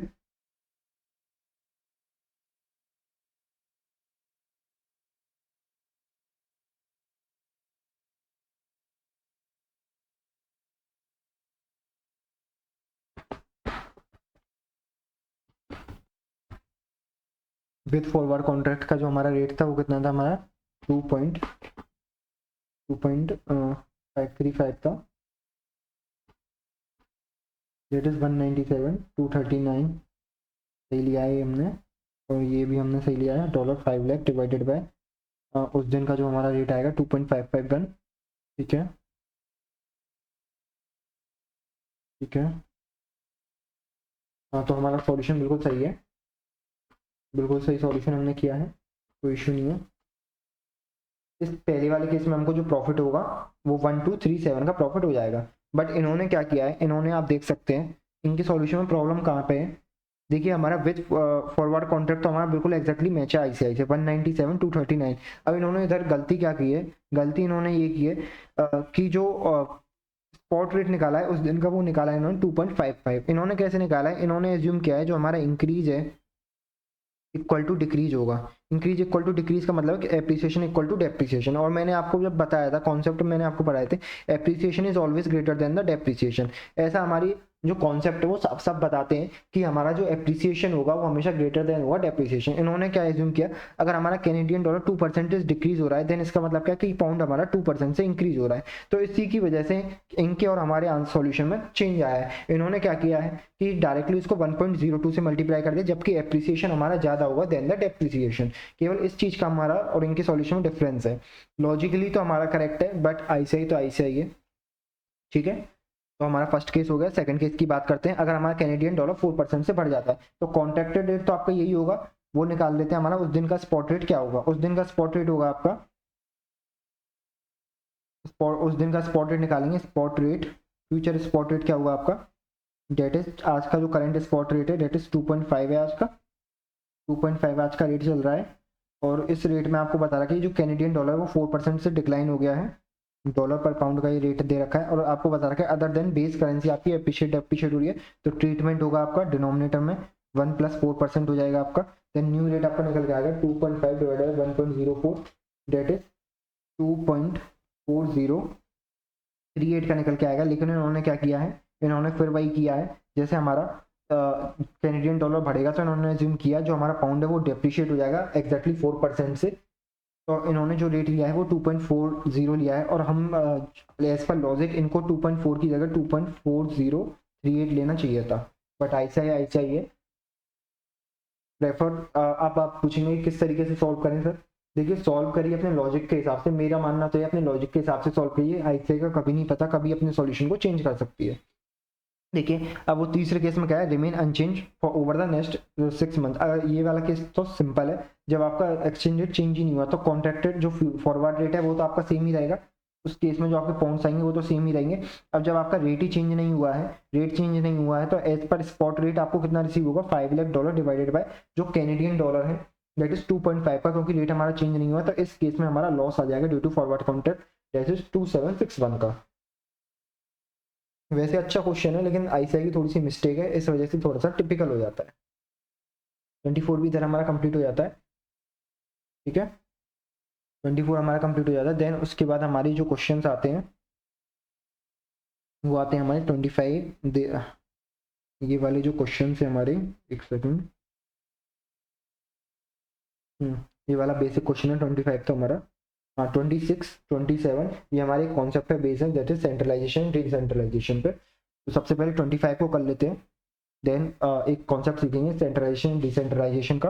देखिए your forex dealer is enter into the cross currency deal, मतलब क्रॉस करेंसी डील में आपका कोई डीलर है उसने एंटर किया है और उसने क्या किया है, डील में एंटर करने से उसने सोल्ड कर दिए डॉलर 10 लाख, मतलब 10 लाख डॉलर उसने सोल्ड कर दिए एट द रेट 1.44 यूरो के, मतलब आपको रेट बता रखा है, इस रेट पे हमारे जो डीलर है उसने 10 लाख US डॉलर सेल कर दिए, ठीक है। फिर उस आगे बता रखा है आपको, however the later during the day the market become volatile, market volatile हो गई and the dealer is in compliance with the management guidelines has to square up the position with the following quotation. मतलब कहने का क्या है कि dealer ने contract तो कर लिया कि वो 10 लाख डॉलर सेल करेगा, लेकिन कॉन्ट्रैक्ट करने के बाद ही मार्केट में वॉलिटिलिटी इतनी ज़्यादा हो गई, वॉलिटिलिटी ज़्यादा होने से जो आपके एक्सचेंज रेट है उसमें फ्लक्चुएशंस आ गए। अब वो कह रहा है कि मैनेजमेंट की गाइडलाइन की वजह से आपको क्या करना पड़ेगा, अपनी पोजीशन को स्क्वायर अप करना पड़ेगा। स्क्वायर अप करने का मतलब क्या है, जैसे डीलर ने कॉन्ट्रैक्ट किया है, हमारा सेल का कॉन्ट्रैक्ट किया है, तो इस सेल के कॉन्ट्रैक्ट को नलीफाई करने के लिए, बेसिकली स्क्वायर अप करने के लिए उसको बाय का कॉन्ट्रैक्ट एंटर करना पड़ेगा।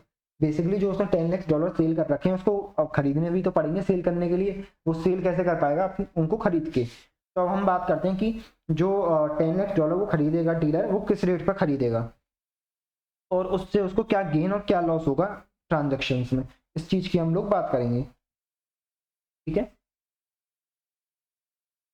अब आपको बता रखा है कि डीलर ने जो एंटर किया है 10 लाख डॉलर का सेल का कॉन्ट्रैक्ट एंटर किया, तो इसको काटने के लिए हमको कौन सा कॉन्ट्रैक्ट एंटर करना पड़ेगा, बाय का कॉन्ट्रैक्ट एंटर करना पड़ेगा, buy dollar 10 lakh, 10 lakh dollar का हमको बाय का कॉन्ट्रैक्ट एंटर करना पड़ेगा। अब आपको रेट बता रखा है, रेट बता रखा है आपको, और हम मान के चलते हैं ये जो डीलर है आपका कुछ नहीं दे रखा तो इंडियन है, ठीक है, इंडियन ही आपका डीलर है, तो इसकी डोमेस्टिक करेंसी हो गई रुपीज।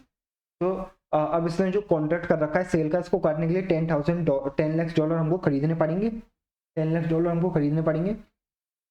अब देखते हैं कि इसने जो कॉन्ट्रैक्ट एंटर किया है 10 लाख डॉलर सेल करने का, ठीक है, इसको काटने के लिए हम क्या करेंगे, बाय करेंगे।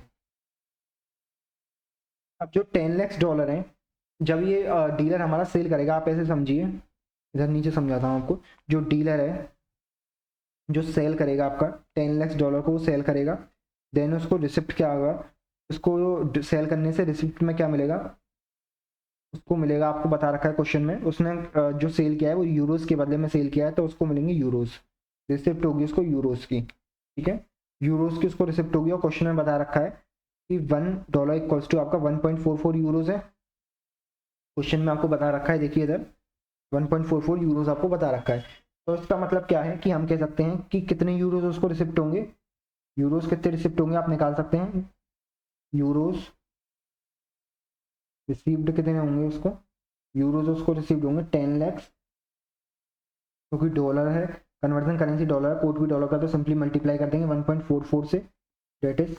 144,000,000, 14,40,000 का आपको यूरोज रिसीव्ड होंगे। अब इन यूरोज को आप अपने पास तो रख नहीं सकते, इन यूरोज को सेल करके आपको क्या खरीदने पड़ेंगे, दोबारा डॉलर्स ही खरीदने पड़ेंगे अल्टीमेटली, क्योंकि आपको जो ट्रांजैक्शन है उसको सेटल करना है। तो आपके जो यूरोज हैं इनको क्या करेंगे, आप सेल करेंगे, यूरोज को सेल करके अल्टीमेटली आपको क्या खरीदना है, आपको दोबारा डॉलर ही खरीदने हैं, और बीच का जो गेन होगा वो आपका, बीच का जो भी मार्जिन होगा वो आपका गेन होगा या लॉस होगा। अब हमारे पास यूरोज आ गए, आप देखिए इन हैंड आपके पास क्या है, इन हैंड आपके पास यूरोज हैं, और आपको यूरोज से खरीदना क्या है, आपको खरीदना अल्टीमेटली दोबारा डॉलर ही है, क्योंकि डॉलर आपको बाय भी तो करना है, जब भी तो आप इस सेल के कॉन्ट्रैक्ट को काट पाएंगे। तो जब हमको अल्टीमेटली डॉलर ही खरीदना है तो हम क्या करते हैं, पहले इस यूरोज को कन्वर्ट कराते हैं। आपको रेट बता रखा है $1 इक्वल टू यूरो, इतना रेट बता रखा है इतने यूरोज का। अब हमारे पास है क्या है, हमारे पास यूरोज है, यूरोज को हम क्या करेंगे, यूरोज को सेल करेंगे और डॉलर को खरीदेंगे, ठीक है। यूरोज को खरीदेंगे, यूरोज को कौन से रेट पे हम खरीदेंगे, आपको कोड दे रखा है यूरो पर डॉलर का, आपको कोड दे रखा है, डेट इज स्पॉटेड 1.44, ये वाला रेट 1.4400/0 का आपको रेट दे रखा है। यूरोज को बाय करना है और डॉलर को हमको, सॉरी यूरोज को हमको सेल करना है, जब भी तो हम डॉलर खरीद पाएंगे। यूरोज को हमको सेल करना है और डॉलर को हमको बाय करना है। बाय कौन से रेट पे करते हैं, महंगे वाले रेट पे हम बाय करते हैं, डेट इज 1.4450 पे हम बाय करेंगे। $1 इक्वल टू 1.445 है ना, 1.445 यूरोज पे हम खरीदेंगे। तो आप निकाल सकते हैं आपको अल्टीमेटली खरीदने कितने हैं, 2 बाय 10 लाख डॉलर आपको खरीदने पड़ेंगे, क्योंकि ये कॉन्ट्रैक्ट आपको जो काटना है 10 लाख सेल का डॉलर, 10 लाख डॉलर सेल करें आपने, तो इसको 10 लाख डॉलर आपको खरीदने पड़ेंगे। कौन से रेट पे आप खरीदेंगे, इस रेट पे आप खरीदेंगे। तो आप ही हम कह सकते हैं कन्वर्जन करेंसी भी डॉलर है, कोड भी डॉलर का, तो सिंपली मल्टीप्लाई कर सकते हैं 2 by 10 lakh dollar. Euros required कितने होंगे आपको, 10 लाख डॉलर इंटू कर देंगे 1.4450 से, डेट इज 14,45,000 आपको यूरोज की रिक्वायरमेंट होगी। बट एक्चुअलिटी में जो आपका सेलर है, जो आपका बायर है, उससे आपको रिसीव कितने होंगे, 14,40,000 आपको यूरोज रिसीव होंगे, और आपको पेमेंट कितने यूरोज का करना है, पेमेंट करना है आपको 14,45,000 का। देयरफॉर आपको इस कंडीशन में नेट लॉस आ गया। नेट लॉस कितना हुआ आपको इस कंडीशन में, नेट लॉस होगा आपका 5,000 यूरोज का, आपको नेट लॉस हो गया। अब इस 5,000 यूरोज के नेट लॉस को आपको पे करना पड़ेगा। अब क्योंकि आप एक इंडियन इन्वेस्टर हैं, तो आप क्या करेंगे, इन हैंड आपके पास क्या है, इन हैंड हम कह सकते हैं आपके पास रुपीज़ होगा, और आप अल्टीमेटली खरीदना क्या चाहते हैं, आप यूरोज खरीदेंगे, क्योंकि यूरोज के लॉस को आपको सेटल करना है। वांट्स टू बाय आपका यूरोज है, यूरोज आप कितना खरीदना चाहते हैं, 5,000 यूरोज आप खरीदना चाहते हैं। एक्सचेंज रेट दे रखे हैं, स्पॉट का एक्सचेंज रेट आपको बता रखा है, कितना बता रखा है, $1 इक्वल्स टू आपको बता रखा है $1 इक्वल्स टू 33.43 और बोले 31.45, इतने आपका स्पॉट रेट बता रखा है। $1 का स्पॉट रेट आपको इतना बता रखा है। हमको क्या करना है, इतने ये रुपीज़ का है, कोड दे रखा है आपको डॉलर का। अब हमको क्या करना है, इंडियन रुपीज़ को सेल करना है। बेसिकली आपका रुपी पर डॉलर का कोड है, हमको क्या करना है, रुपी पर डॉलर का कोड है, हाँ ये आपका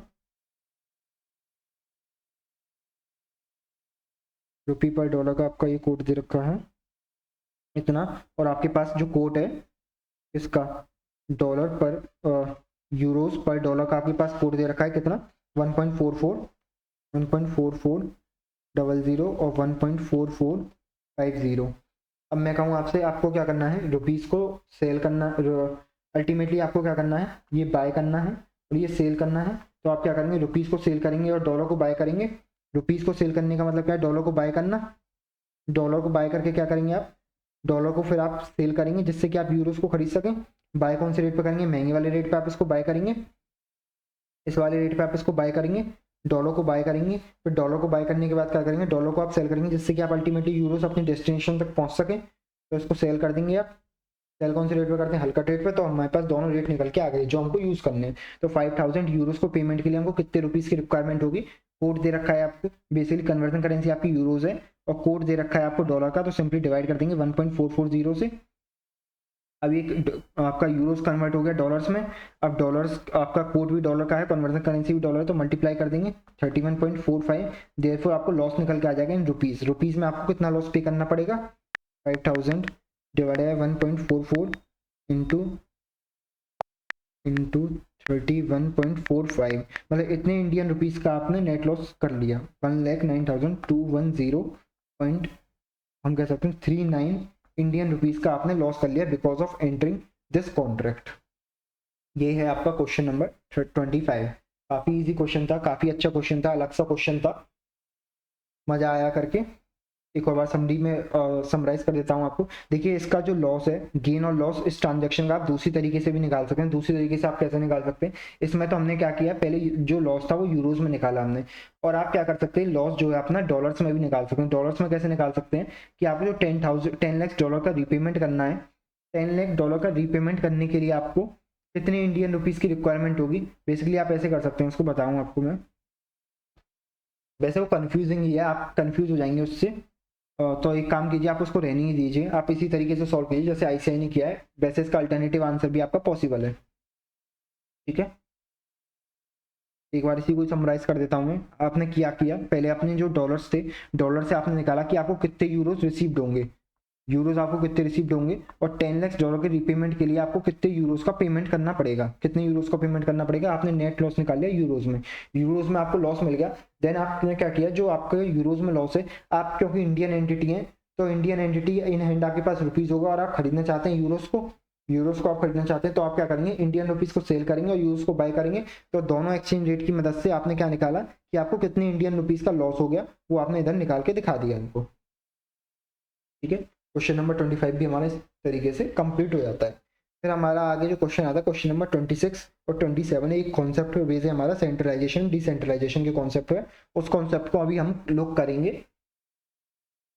10 मिनट्स का आपको ब्रेक दे रहा हूँ, देन उसके बाद हम इस कॉन्सेप्ट को भी करेंगे। हाँ, तो फिर दोस्तों शुरुआत करते हैं ब्रेक के बाद।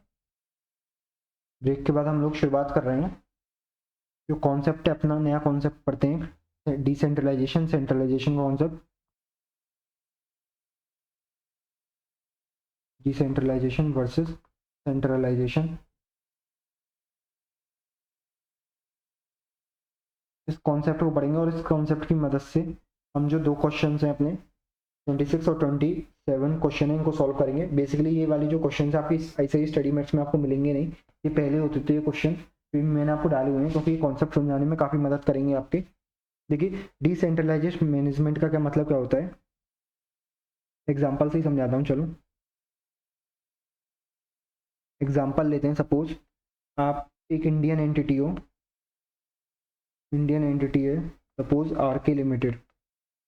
आर के लिमिटेड के पास क्या है, सरप्लस 10,000 रुपीज़ पड़े हुए हैं, सरप्लस 10,000 रुपीज़ पड़े हुए हैं फॉर 3 मंथ्स के लिए। आर के लिमिटेड की दो सब्सिडरी हैं हमारी, बेसिकली हम कह सकते हैं आपकी ए के लिमिटेड, और हम कह सकते हैं आपकी एम के लिमिटेड। दो सब्सिडरीज हैं इसकी, ए के लिमिटेड और एम के लिमिटेड। ए के लिमिटेड है वो आपकी यूएसए में एस्टेब्लिश है, यूएसए में अपना काम करती है ये वाली सब्सिडरी, और एम के लिमिटेड है वो यूके में अपना काम करती है। ए के लिमिटेड के पास बेसिकली $5,000 का सरप्लस पड़ा है, और एम के लिमिटेड के पास हम कह सकते हैं, एम के लिमिटेड जो यूके में काम करती है उसके पास कितना है, 250 पाउंड्स का डेफिशिट है, 250 पाउंड्स का डेफिशिट है। ठीक है, ये आपके पास एक सिनेरियो है हमारा, एक एग्जांपल हमने लिया है। अब जो इसके पास जो सरप्लस फंड पड़ा है वो पड़ा है इसके पास फॉर 2 मंथ्स के लिए, और जो डेफिशिट है इसका ये कंटिन्यू है आपका, हम कह सकते हैं डेफिशिट है फॉर 3 मंथ्स के लिए, डेफिशिट कंटिन्यू हो रहा है। अब देखिए हमारा सेंट्रलाइज और डिसेंट्रलाइज मैनेजमेंट का कॉन्सेप्ट कहता क्या है हमसे। सेंट्रलाइज मैनेजमेंट का कॉन्सेप्ट हमसे कहता है कि जो पेरेंट कंपनी है वो कौन सी आपकी पेरेंट कंपनी है, इंडियन एंटिटी। इंडियन एंटिटी है जब आपकी पेरेंट कंपनी, तो वो क्या करेगी, इन दोनों का जो फंड है, इन दोनों का बेसिकली मैं कहूँ इन दोनों का जो फंड है, इन दोनों के फंड को अपने इंडिया मंगवाएगी। इन दोनों का जो फंड है उसको कन्वर्ट करा के इंडियन रुपीज में कन्वर्ट कराएगी। देन इस कन्वर्जन के बाद जो मेन पैसा बचेगा, जो बेसिकली आपका टोटल इंडियन रुपीज में जो फंड बचेगा, उस फंड्स को वो इन्वेस्ट करेगी। बेसिकली जो इन्वेस्टमेंट होगी वो रुपीज में होगी। इधर एक एग्जांपल और लिख देते हैं। इधर जो इंडिया में इंटरेस्ट रेट है, इंटरेस्ट रेट इन इंडिया वो चल रहा है आपका 10% का। इधर जो इंटरेस्ट रेट है वो चल रहा है आपका सपोज 4% का, और इधर जो इंटरेस्ट रेट चल रहा है वो चल रहा है आपका सपोज 5% का। तो सेंट्रलाइज मैनेजमेंट का कॉन्सेप्ट कहता है कि जितना भी पैसा आपके पास सरप्लस पड़ा हुआ है वो आपकी जो पेरेंट कंपनी है वो अपनी सब्सिडरी से मंगाएगी, सब्सिडरी से मंगा के अपने पास इकट्ठा कर लेगी। अपने पास इकट्ठा करने के बाद जो मेन पैसा बचेगा, जैसे कि हम कह सकते हैं इधर एग्जांपल के तौर पे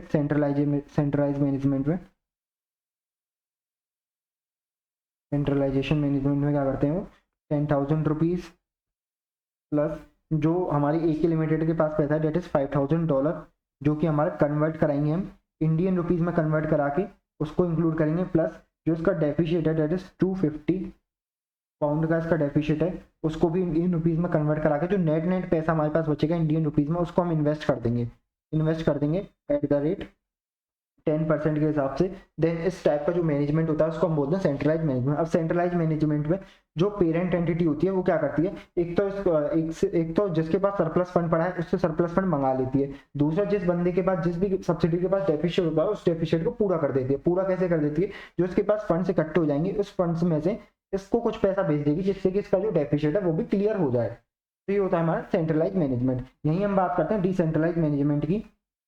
डिसेंट्रलाइज मैनेजमेंट क्या कहता है हमसे, डिसेंट्रलाइज मैनेजमेंट कहता है जो इंडियन एंटिटी है वो अपना पैसा खुद इन्वेस्ट करो, दैट इज $10,000 वो इन्वेस्ट करो एट द रेट 10% के हिसाब से इन्वेस्ट करो, 10% पर एनम, वो 3 मंथ्स के हिसाब से आप अपना इन्वेस्ट करो। AK लिमिटेड से कहता है कि आप 5,000 का जो डॉलर पड़ा है आपके पास उसको इन्वेस्ट करो अपने हिसाब से 4% पर एनम, और 2 मंथ्स के लिए आप इन्वेस्ट कर देना उसको।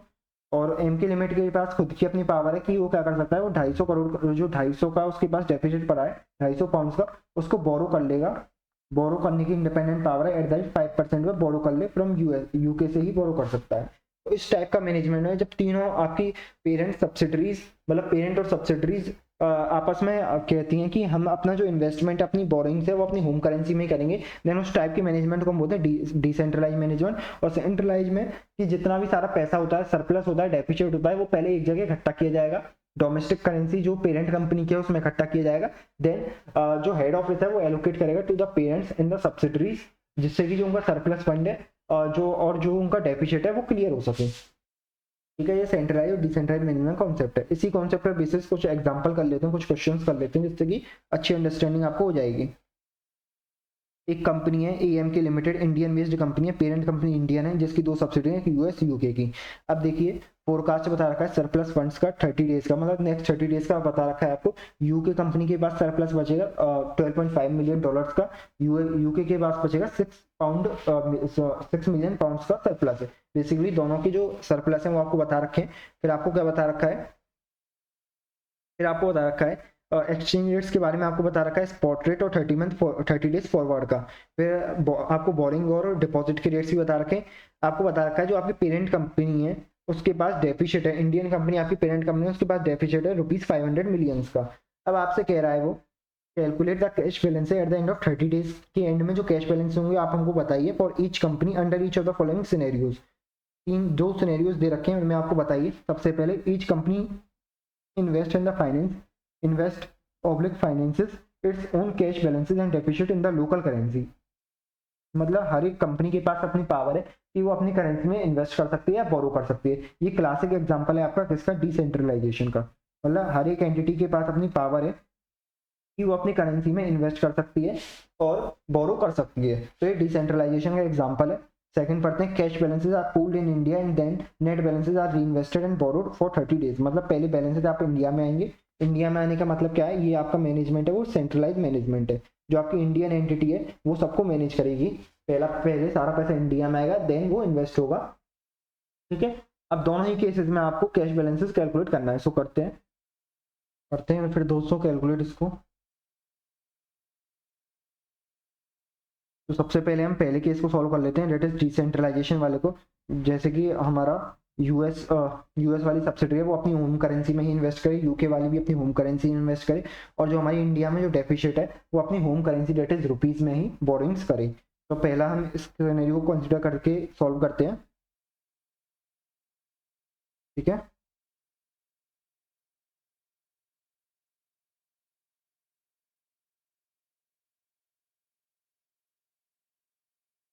चलिए सॉल्व करते हैं। शायद इधर सॉल्यूशन हमारा पूरा नहीं आ पाया है, कोई इशू नहीं, हम वैसे ही सॉल्व कर लेते हैं। हम बात करते हैं पहले वाले केस की।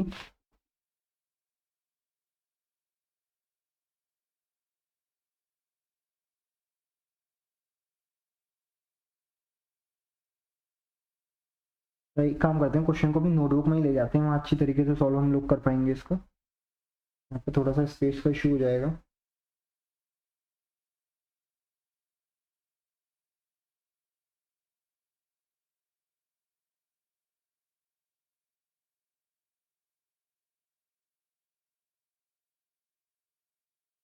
ठीक है, क्वेश्चन आ चुका है हमारी स्क्रीन पे। सबसे पहले हम पार्ट फर्स्ट सॉल्व कर रहे हैं इसका। First part that is decentralisation. Decentralised decentralised management है। अगर आपका डिसेंट्रलाइज्ड मैनेजमेंट है, क्या है, ईच कंट्री है, each entity has own power to invest and borrow at its home currency. तो हम बात करते हैं सबसे पहले इंडिया, इंडियन पेरेंट की। इंडियन पेरेंट के पास क्या है, डेफिसिट है आपका। डेफिसिट कितना है, 500 मिलियंस का, 500 मिलियंस का डेफिसिट है इसके पास। देखिए 500 मिलियन का डेफिसिट है, तो इसको क्या करेगा, वो बोरो करेगा। इंडिया में बोरिंग का रेट क्या चल रहा है, हमेशा याद रखना, जब आपको ऐसे दो तरीके के रेट दे रखे होते हैं, एक ज़्यादा एक कम, देन हमेशा याद रखना जो हम बोरो करते हैं वो हमेशा महंगे वाले रेट पे करते हैं, और जो हम इन्वेस्ट करते हैं वो हमेशा सस्ते वाले रेट पे करते हैं। जैसे हमारा एक्सचेंज रेट का कॉन्सेप्ट होता है, वैसे ही हमारा इंटरेस्ट रेट के लिए भी हम वही यूज़ करते हैं कि हम महंगे बोरो करेंगे तो महंगे वाले रेट पे बोरो करेंगे। देखो 500 मिलियन का इसके पास डेफिसिट है, तो हम कह सकते हैं 500 मिलियन का जब इसके पास डेफिसिट है तो ये बोरो करेगा 500 मिलियन एट द रेट 6.4% पर, 6.4 पे ये बोरो करेगा पर एनम फॉर 30 डेज। तो आप इंटरेस्ट निकाल सकते हैं इसका। 500 मिलियंस में आपका हमेशा याद रखना, 500 रुपीज़ मिलियंस में आपका इंटू 6.4 इंटू 30 बाय आपका डेज इधर दे रखा है, क्या कुछ एज्यूम करने के लिए डेज दे रखा है, 360 आपको एज्यूम करने हैं, 360 डेज। देन आपको इंटरेस्ट मिल जाएगा इसका 500 इंटू 6.4% इंटू 30/360, डेट इज इसका इंटरेस्ट निकल के आएगा आपका 2.67 मिलियन, हम राउंड ऑफ कर सकते हैं 2.67 मिलियन। देयरफॉर टोटल फंड कितना हो जाएगा इस पर, total fund after 30 days Indian entity पे आफ्टर 30 डेज हो जाएगा, डेट इज 500 मिलियन का तो डेफिसिट था इसके पास। तो हम कह सकते हैं आफ्टर 30 डेज के पास जो बैलेंस बचेगा डिसेंट्रलाइज मैनेजमेंट में, वो कितना बचेगा, 502.67 मिलियंस का इसके पास डेफिसिट बचेगा। इसका डेफिसिट है, डेफिसिट हम कह सकते हैं एक तरीके से बोरिंग इसने इतने की करी है, और बोरिंग्स पर इसको इंटरेस्ट मिला के इतना पेमेंट करना है आफ्टर 30 डेज। अब बात करते हैं हमारी यूएस और यूके की वाली सब्सिडरी की। यूएस सब्सिडरी की हम बात करते हैं। यूएस सब्सिडरी के पास जो बैलेंस है वो कितना है, यूएस सब्सिडरी के पास हमारे पास बैलेंस है 12.5 मिलियन डॉलर्स का, 12.5 मिलियन डॉलर्स का इसके पास बैलेंस है, 12.5 मिलियन डॉलर्स का इसके पास सरप्लस बैलेंस है। इसके पास जो बैलेंस है पॉजिटिव बैलेंस है, देखो ये इन्वेस्ट करेगा, invest at the rate US में रेट क्या चल रहा है हमारे इन्वेस्टमेंट का, 1.5 पे इन्वेस्ट करेगा, कम वाले रेट पे invest at the rate 1.5% per annum for 30 days. Therefore हम कह सकते हैं टोटल हम कह सकते हैं फंड आफ्टर 30 डेज कितना हो जाएगा इसका, आफ्टर 30 डेज इसका फंड हो जाएगा 12.5% पे 1.5% का इंटरेस्ट चलाइए वो 30 इंटू 365 डेज का, डेट इज टोटल फंड हो जाएगा इसका 12.5 मिलियन तो ओरिजिनल था इसका, प्लस इंटरेस्ट हो जाएगा इसका 0.015625। इसको हमने कैसे कैलकुलेट किया, 12.5 million into 1.5 divided by 100 into 30/360, ठीक है। तो हमारा टोटल फंड आफ्टर 30 डेज हो जाएगा 12.5625 मिलियंस का हमारा फंड हो जाएगा, इतने डॉलर्स का हमारा फंड हो जाएगा, ठीक है। सारी कैलकुलेशन अभी तक हमने मिलियंस में ही अपनी कैलकुलेट की है।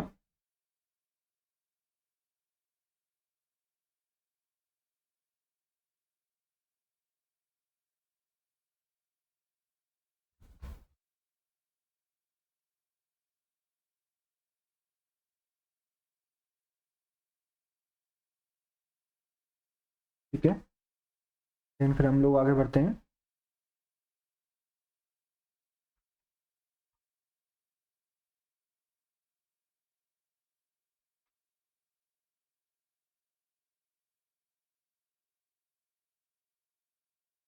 चलिए फिर हम अपना यूके वाली सब्सिडरी का भी कैलकुलेट कर लेते हैं।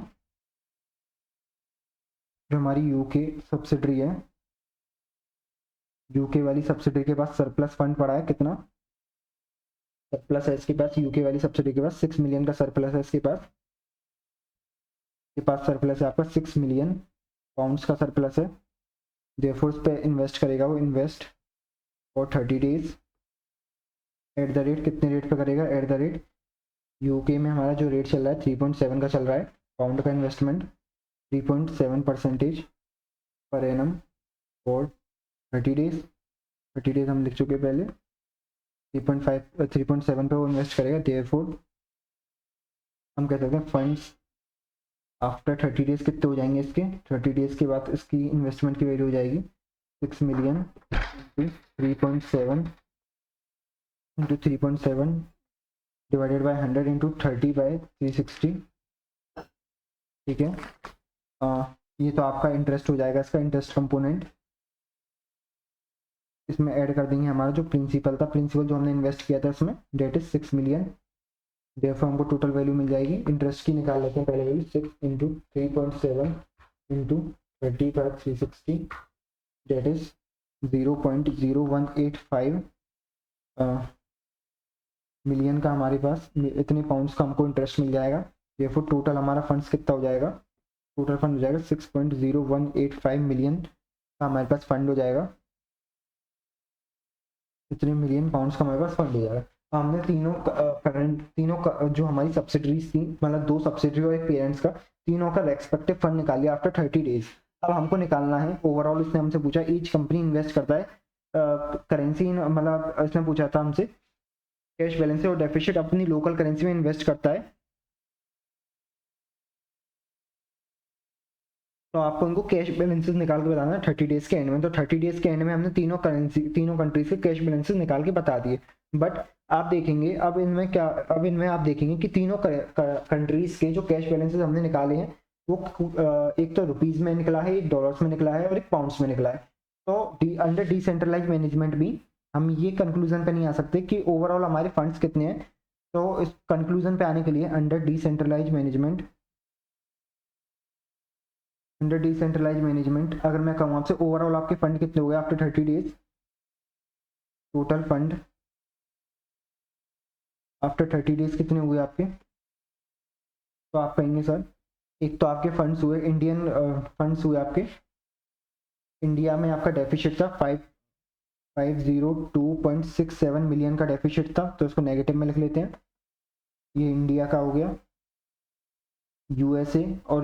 यूएस और यूके की हम बात करते हैं।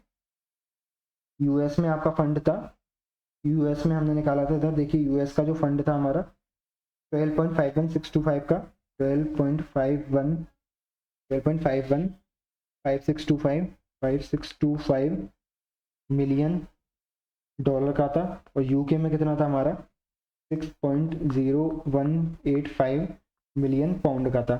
अब देखिए पॉइंट टू पॉइंट कंपैरिजन हम इसमें इसलिए नहीं कर पाएंगे क्योंकि तीनों जो हमको वैल्यूज मिली है, एक रुपीज में मिली है, एक डॉलर में मिली है, एक पाउंड्स में मिली है। तो सबसे पहले इनको कन्वर्ट करा के हम रुपीज में कन्वर्ट करा लेते हैं, क्योंकि बेशक डिसेंट्रलाइज मैनेजमेंट हो लेकिन जो हमारी प्रिंसिपल करेंसी है वो तो हमारी रुपीज ही रहेगी ना। तो इनको सबको पहले कन्वर्ट करा लेते हैं हम अपना रुपीज में, ठीक है। Convert into rupees, convert to rupees, इसको भी कन्वर्ट कराएंगे, कन्वर्ट टू रुपीज। हमको रेट्स गिवन है, आपके रेट्स देख सकते हैं आप क्या क्या गिवन है। 30 डेज की इन्वेस्टमेंट के बाद जो हमको रेट्स गिवन है वो गिवन है आपका 0.0217 और 0.0150 का। ये आपको रेट गिवन है रुपीज़ का, और ये दोनों ही रेट्स आपको रुपीज़ के गिवन है, ठीक है। तो हम लिख लेते हैं आपके यूएस का आपको जो रेट गिवन है, डॉलर पर रुपीज़ का रेट क्या गिवन है आपको, डॉलर पर रुपीज़ का आपको रेट गिवन है 0.027, डॉलर पर रुपी का रेट गिवन है आपको 0.0217 का आपको रेट गिवन है, ठीक है। और इसका रेट कितना गिवन है आपको, पाउंड पर रुपी का रेट गिवन है आपको, पाउंड पर रुपीज़ का रेट जो गिवन है 0.0150। हम 30 डेज फॉरवर्ड वाला ले रहे हैं क्योंकि फॉरवर्ड आफ्टर 30 डेज ही हम कन्वर्ट कर रहे हैं इनको। तो ये गिवन है आपको 0.0150 का रेट। अब पाउंड पर रुपी का तो कन्वर्ट कर सकते हैं, सिंपली कन्वर्ट कर सकते हैं। आप देख सकते हैं आपकी कन्वर्जन करेंसी है डॉलर, और रेट जो कोड दे रखा है आपको रुपीज़ का दे रखा है, तो डिवाइड करके हम निकाल सकते हैं। कर लेते हैं 12.515625 डिवाइडेड बाई 0.0217, क्योंकि कन्वर्जन करेंसी आपकी डॉलर है, कोड दे रखा है आपको रुपीज़ का, ऐसे ही इसका निकाल लेंगे हम 6.0185 मिलियन डिवाइडेड बाय, आप देखेंगे जो आपकी कन्वर्जन करेंसी डॉलर है वो है आपकी पाउंड है, और कोड दे रखा है रुपीज़ का, तो डिवाइड कर देंगे 0.0150 से। देन तीनों ही केस में आपको जो इंडियन रुपीज़ है, इनका जो कैश बैलेंसेस है इंडियन रुपीज़ वो मिल जाएगा, निकालते हैं। इधर आया हमारा 576.75, एक काम करते हैं राउंड ऑफ कर देते हैं, 76 ले लेते हैं इसको राउंड ऑफ करके। इतने इंडियन रुपीज़ का बैलेंस आया। इधर कितना आएगा 6.0185 divided by 0.0150, that is 401.23 Indian rupees का। ये सारे फिगर्स आपके मिलियंस में, तो आपको रुपीज़ में फिगर मिल गई। देयरफॉर टोटल कैश बैलेंसेस निकाल सकते हैं। इसको तीनों को ऐड कर दीजिए।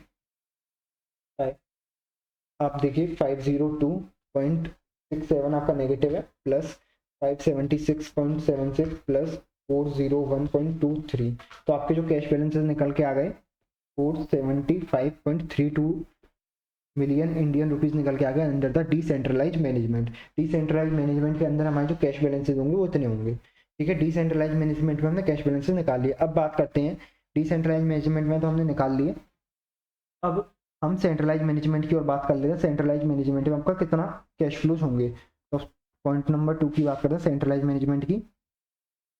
सेंट्रलाइज मैनेजमेंट में क्या होता है, आपका जितना भी आपके फंड्स हैं पहले डे 1 पे ही जो पेरेंट कंपनी की करेंसी है उसमें हम ले आएंगे, पेरेंट कंपनी को वो बेसिकली अपने सरप्लस और डेफिसिट ट्रांसफर कर देंगे। तो हमारा जो यूएस है, यूएस वाली सब्सिडरी है, उस पर कितना हमारा सरप्लस है, उसके पास सरप्लस है, क्वेश्चन में देख सकते हैं यूएस वाली सब्सिडरी के पास सरप्लस हमारा बता रखा है 12.5 मिलियन का, और इसके पास है पाउंड 6 मिलियन का।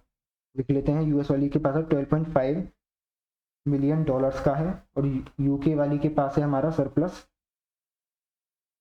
6 मिलियन का है, बेसिकली 6 मिलियन का आपके पास, इसके पास सरप्लस 6 मिलियन पाउंड्स का, ठीक है। तो अब हम क्या करेंगे, इस सेंट्रलाइज मैनेजमेंट है ये दोनों ही डे 1 पे इंडियन रुपीज़ में कन्वर्ट करेंगे। क्यों कन्वर्ट करेंगे, क्योंकि डे 1 पे ही इनका जो पैसा है वो इंडियन एंटिटी को ट्रांसफर कर दिया जाएगा।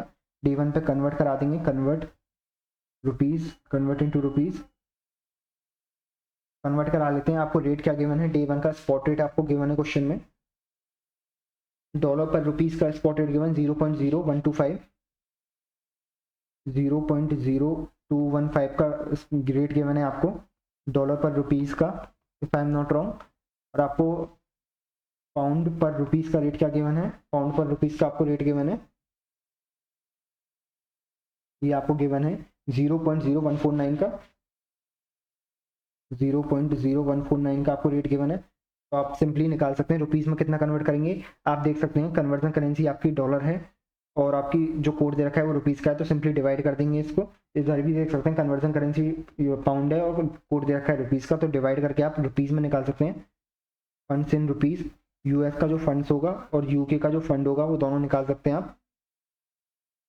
12.5 डिवाइडेड बाय 0.0215, डेट इज ये आ गया आपका 581.395 मिलियन के इंडियन रुपीज़ आ गए आपके, और यूके के कितने आ गए आपके 6 million divided by 0.0149, that is ये आ गया आपके 402.685 हम कह सकते हैं राउंड ऑफ करके, इतने मिलियन आपके इंडियन रुपीज़ निकल के आ गए अगर यूएस के सरप्लस को आप ट्रांसफर कराते हैं इंडियन रुपीज़ में। तो दोनों ही हमारे पास आ गए और हमको पता है इंडिया का जो फंड है आपका वो रुपीज़ में, उसका डेफिसिट चल रहा है 500 मिलियंस का, ये नेगेटिव बैलेंस है। देयरफॉर हम कह सकते हैं overall rupees on day one पे हमारे पास कितने रुपीज़ होंगे, कितने बेसिकली जो आपके पास फंड होगा वो कितना होगा 581.395 प्लस 402.685 माइनस 500 मिलियन।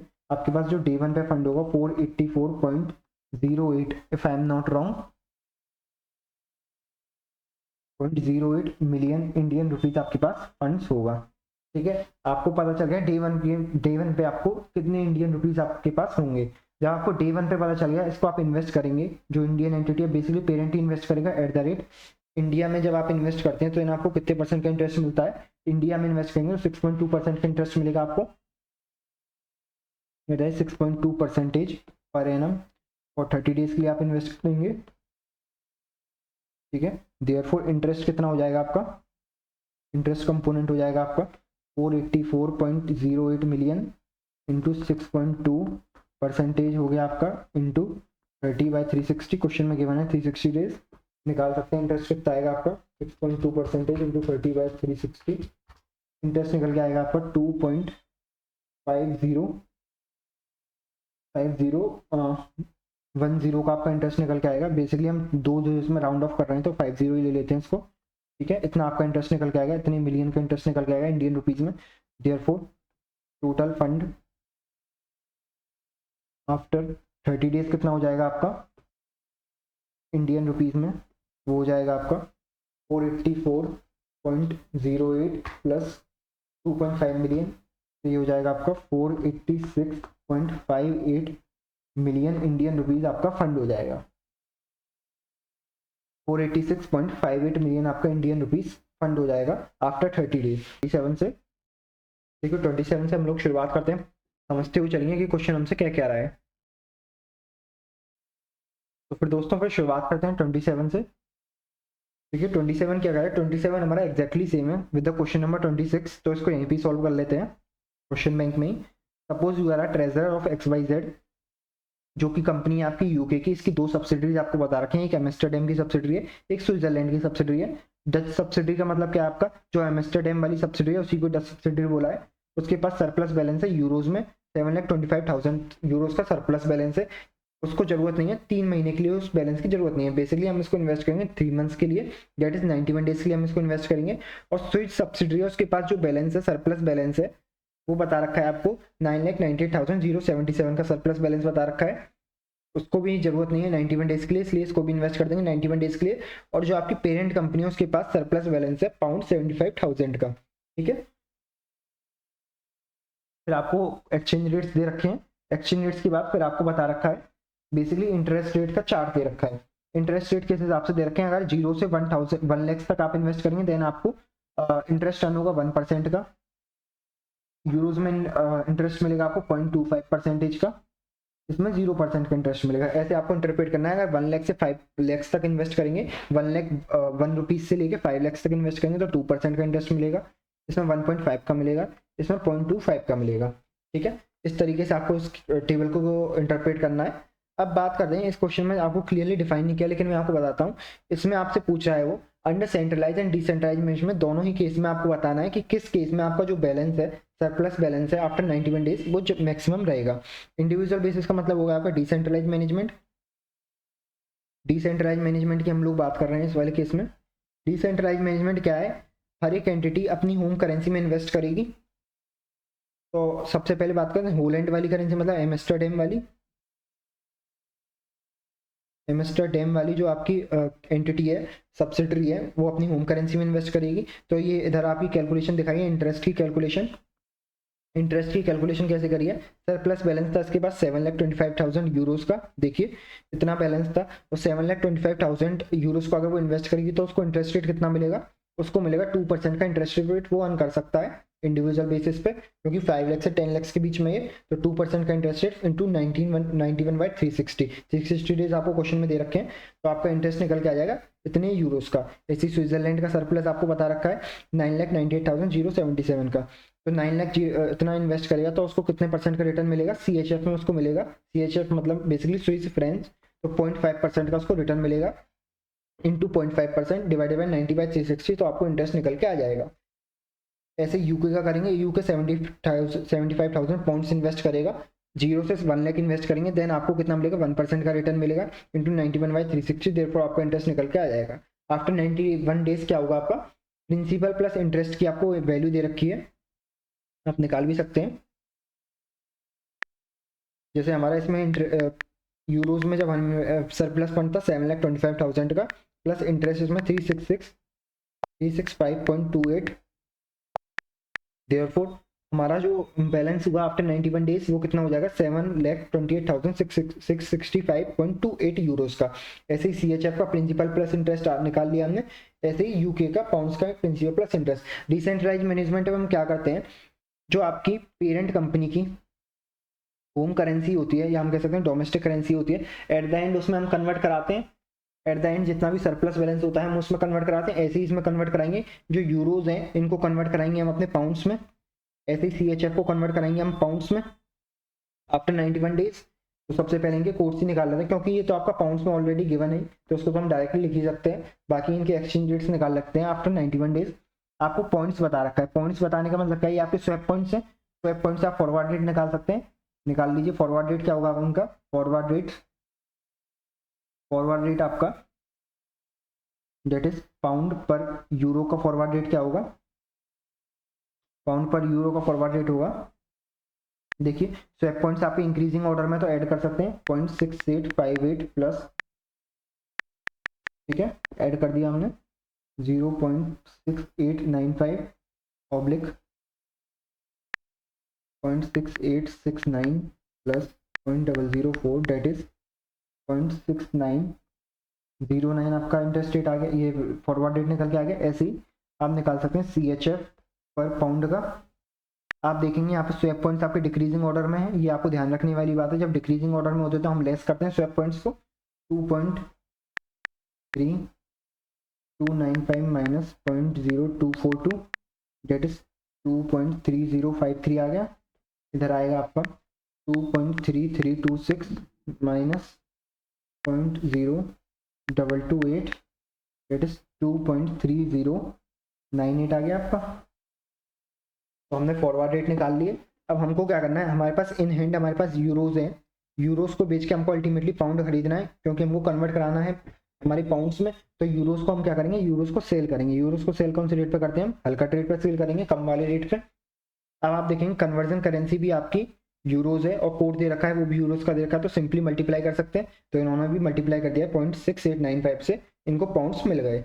ऐसे ही CHF को आपको पाउंड्स में कन्वर्ट कराना है, तो CHF को आप बेचेंगे, CHF को बेचेंगे मतलब आप पाउंड खरीदेंगे, पाउंड बाय करेंगे, बेस करेंसी बाय करते हैं आप महंगे वाले रेट पे, ठीक है।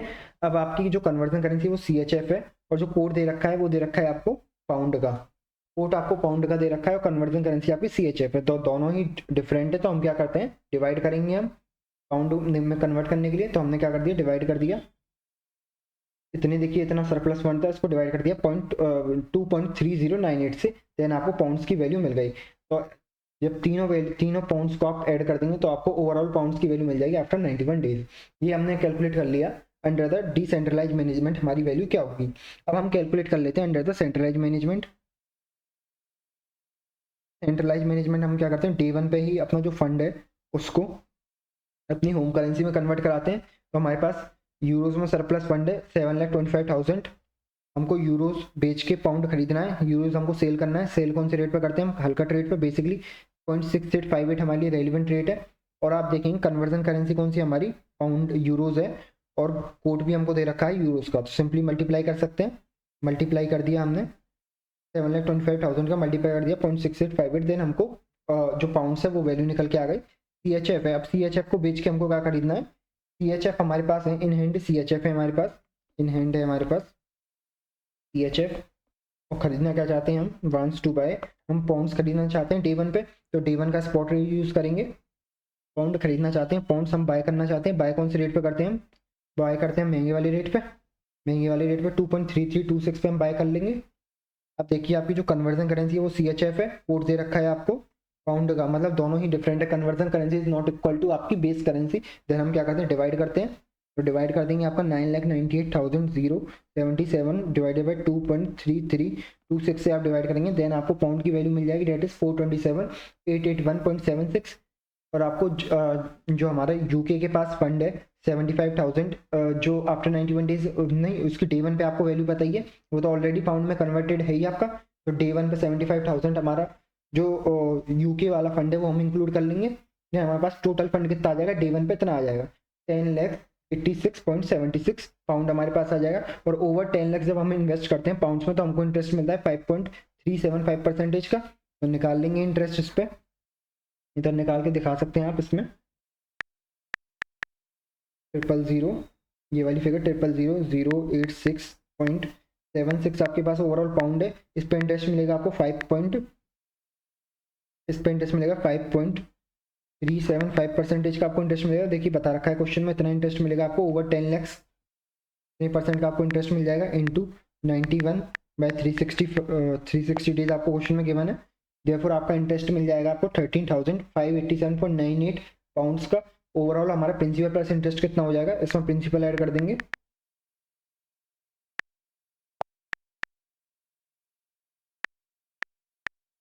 तो ओवरऑल प्रिंसिपल प्लस इंटरेस्ट हमारा हो जाएगा 10,13,674.74 पाउंड्स। हमने देखा कि सेंट्रलाइज मैनेजमेंट में हमें को इतने पाउंड मिलेंगे और डिसेंट्रलाइज में हमको इतने पाउंड मिलेंगे। देयरफॉर ओवरऑल गेन कितना होगा हमारा सेंट्रलाइज मैनेजमेंट में 3418.94। इसलिए हम प्रेफर करेंगे कि आप सेंट्रलाइज मैनेजमेंट में ही इन्वेस्ट करें। सारे जितने भी फंड्स हैं वो पहले तो हमारी जो होम करेंसी है, जो पाउंड है, उसमें कन्वर्ट कराए जाएं। कन्वर्ट कराने के बाद जो होम करेंसी है उसी में ही उसको इन्वेस्ट करें, जिससे कि आपके ओवरऑल फंड्स इंक्रीज होंगे। तो इस हिसाब से हमारा क्वेश्चन नंबर 27 भी कंप्लीट हो जाता है। ठीक है, क्वेश्चन नंबर 27 भी हम लोग कंप्लीट कर चुके हैं। तो जो है आज की क्लास को हम लोग यहीं पे एंड करते हैं। देन मिलते हैं कल, और कल एक नए टॉपिक से शुरुआत करेंगे। तो आज के लिए अपने सेशन को यहीं पे रैप अप करते हैं। तो थैंक यू गाइज, आशा करता हूँ आपको समझ में आया होगा।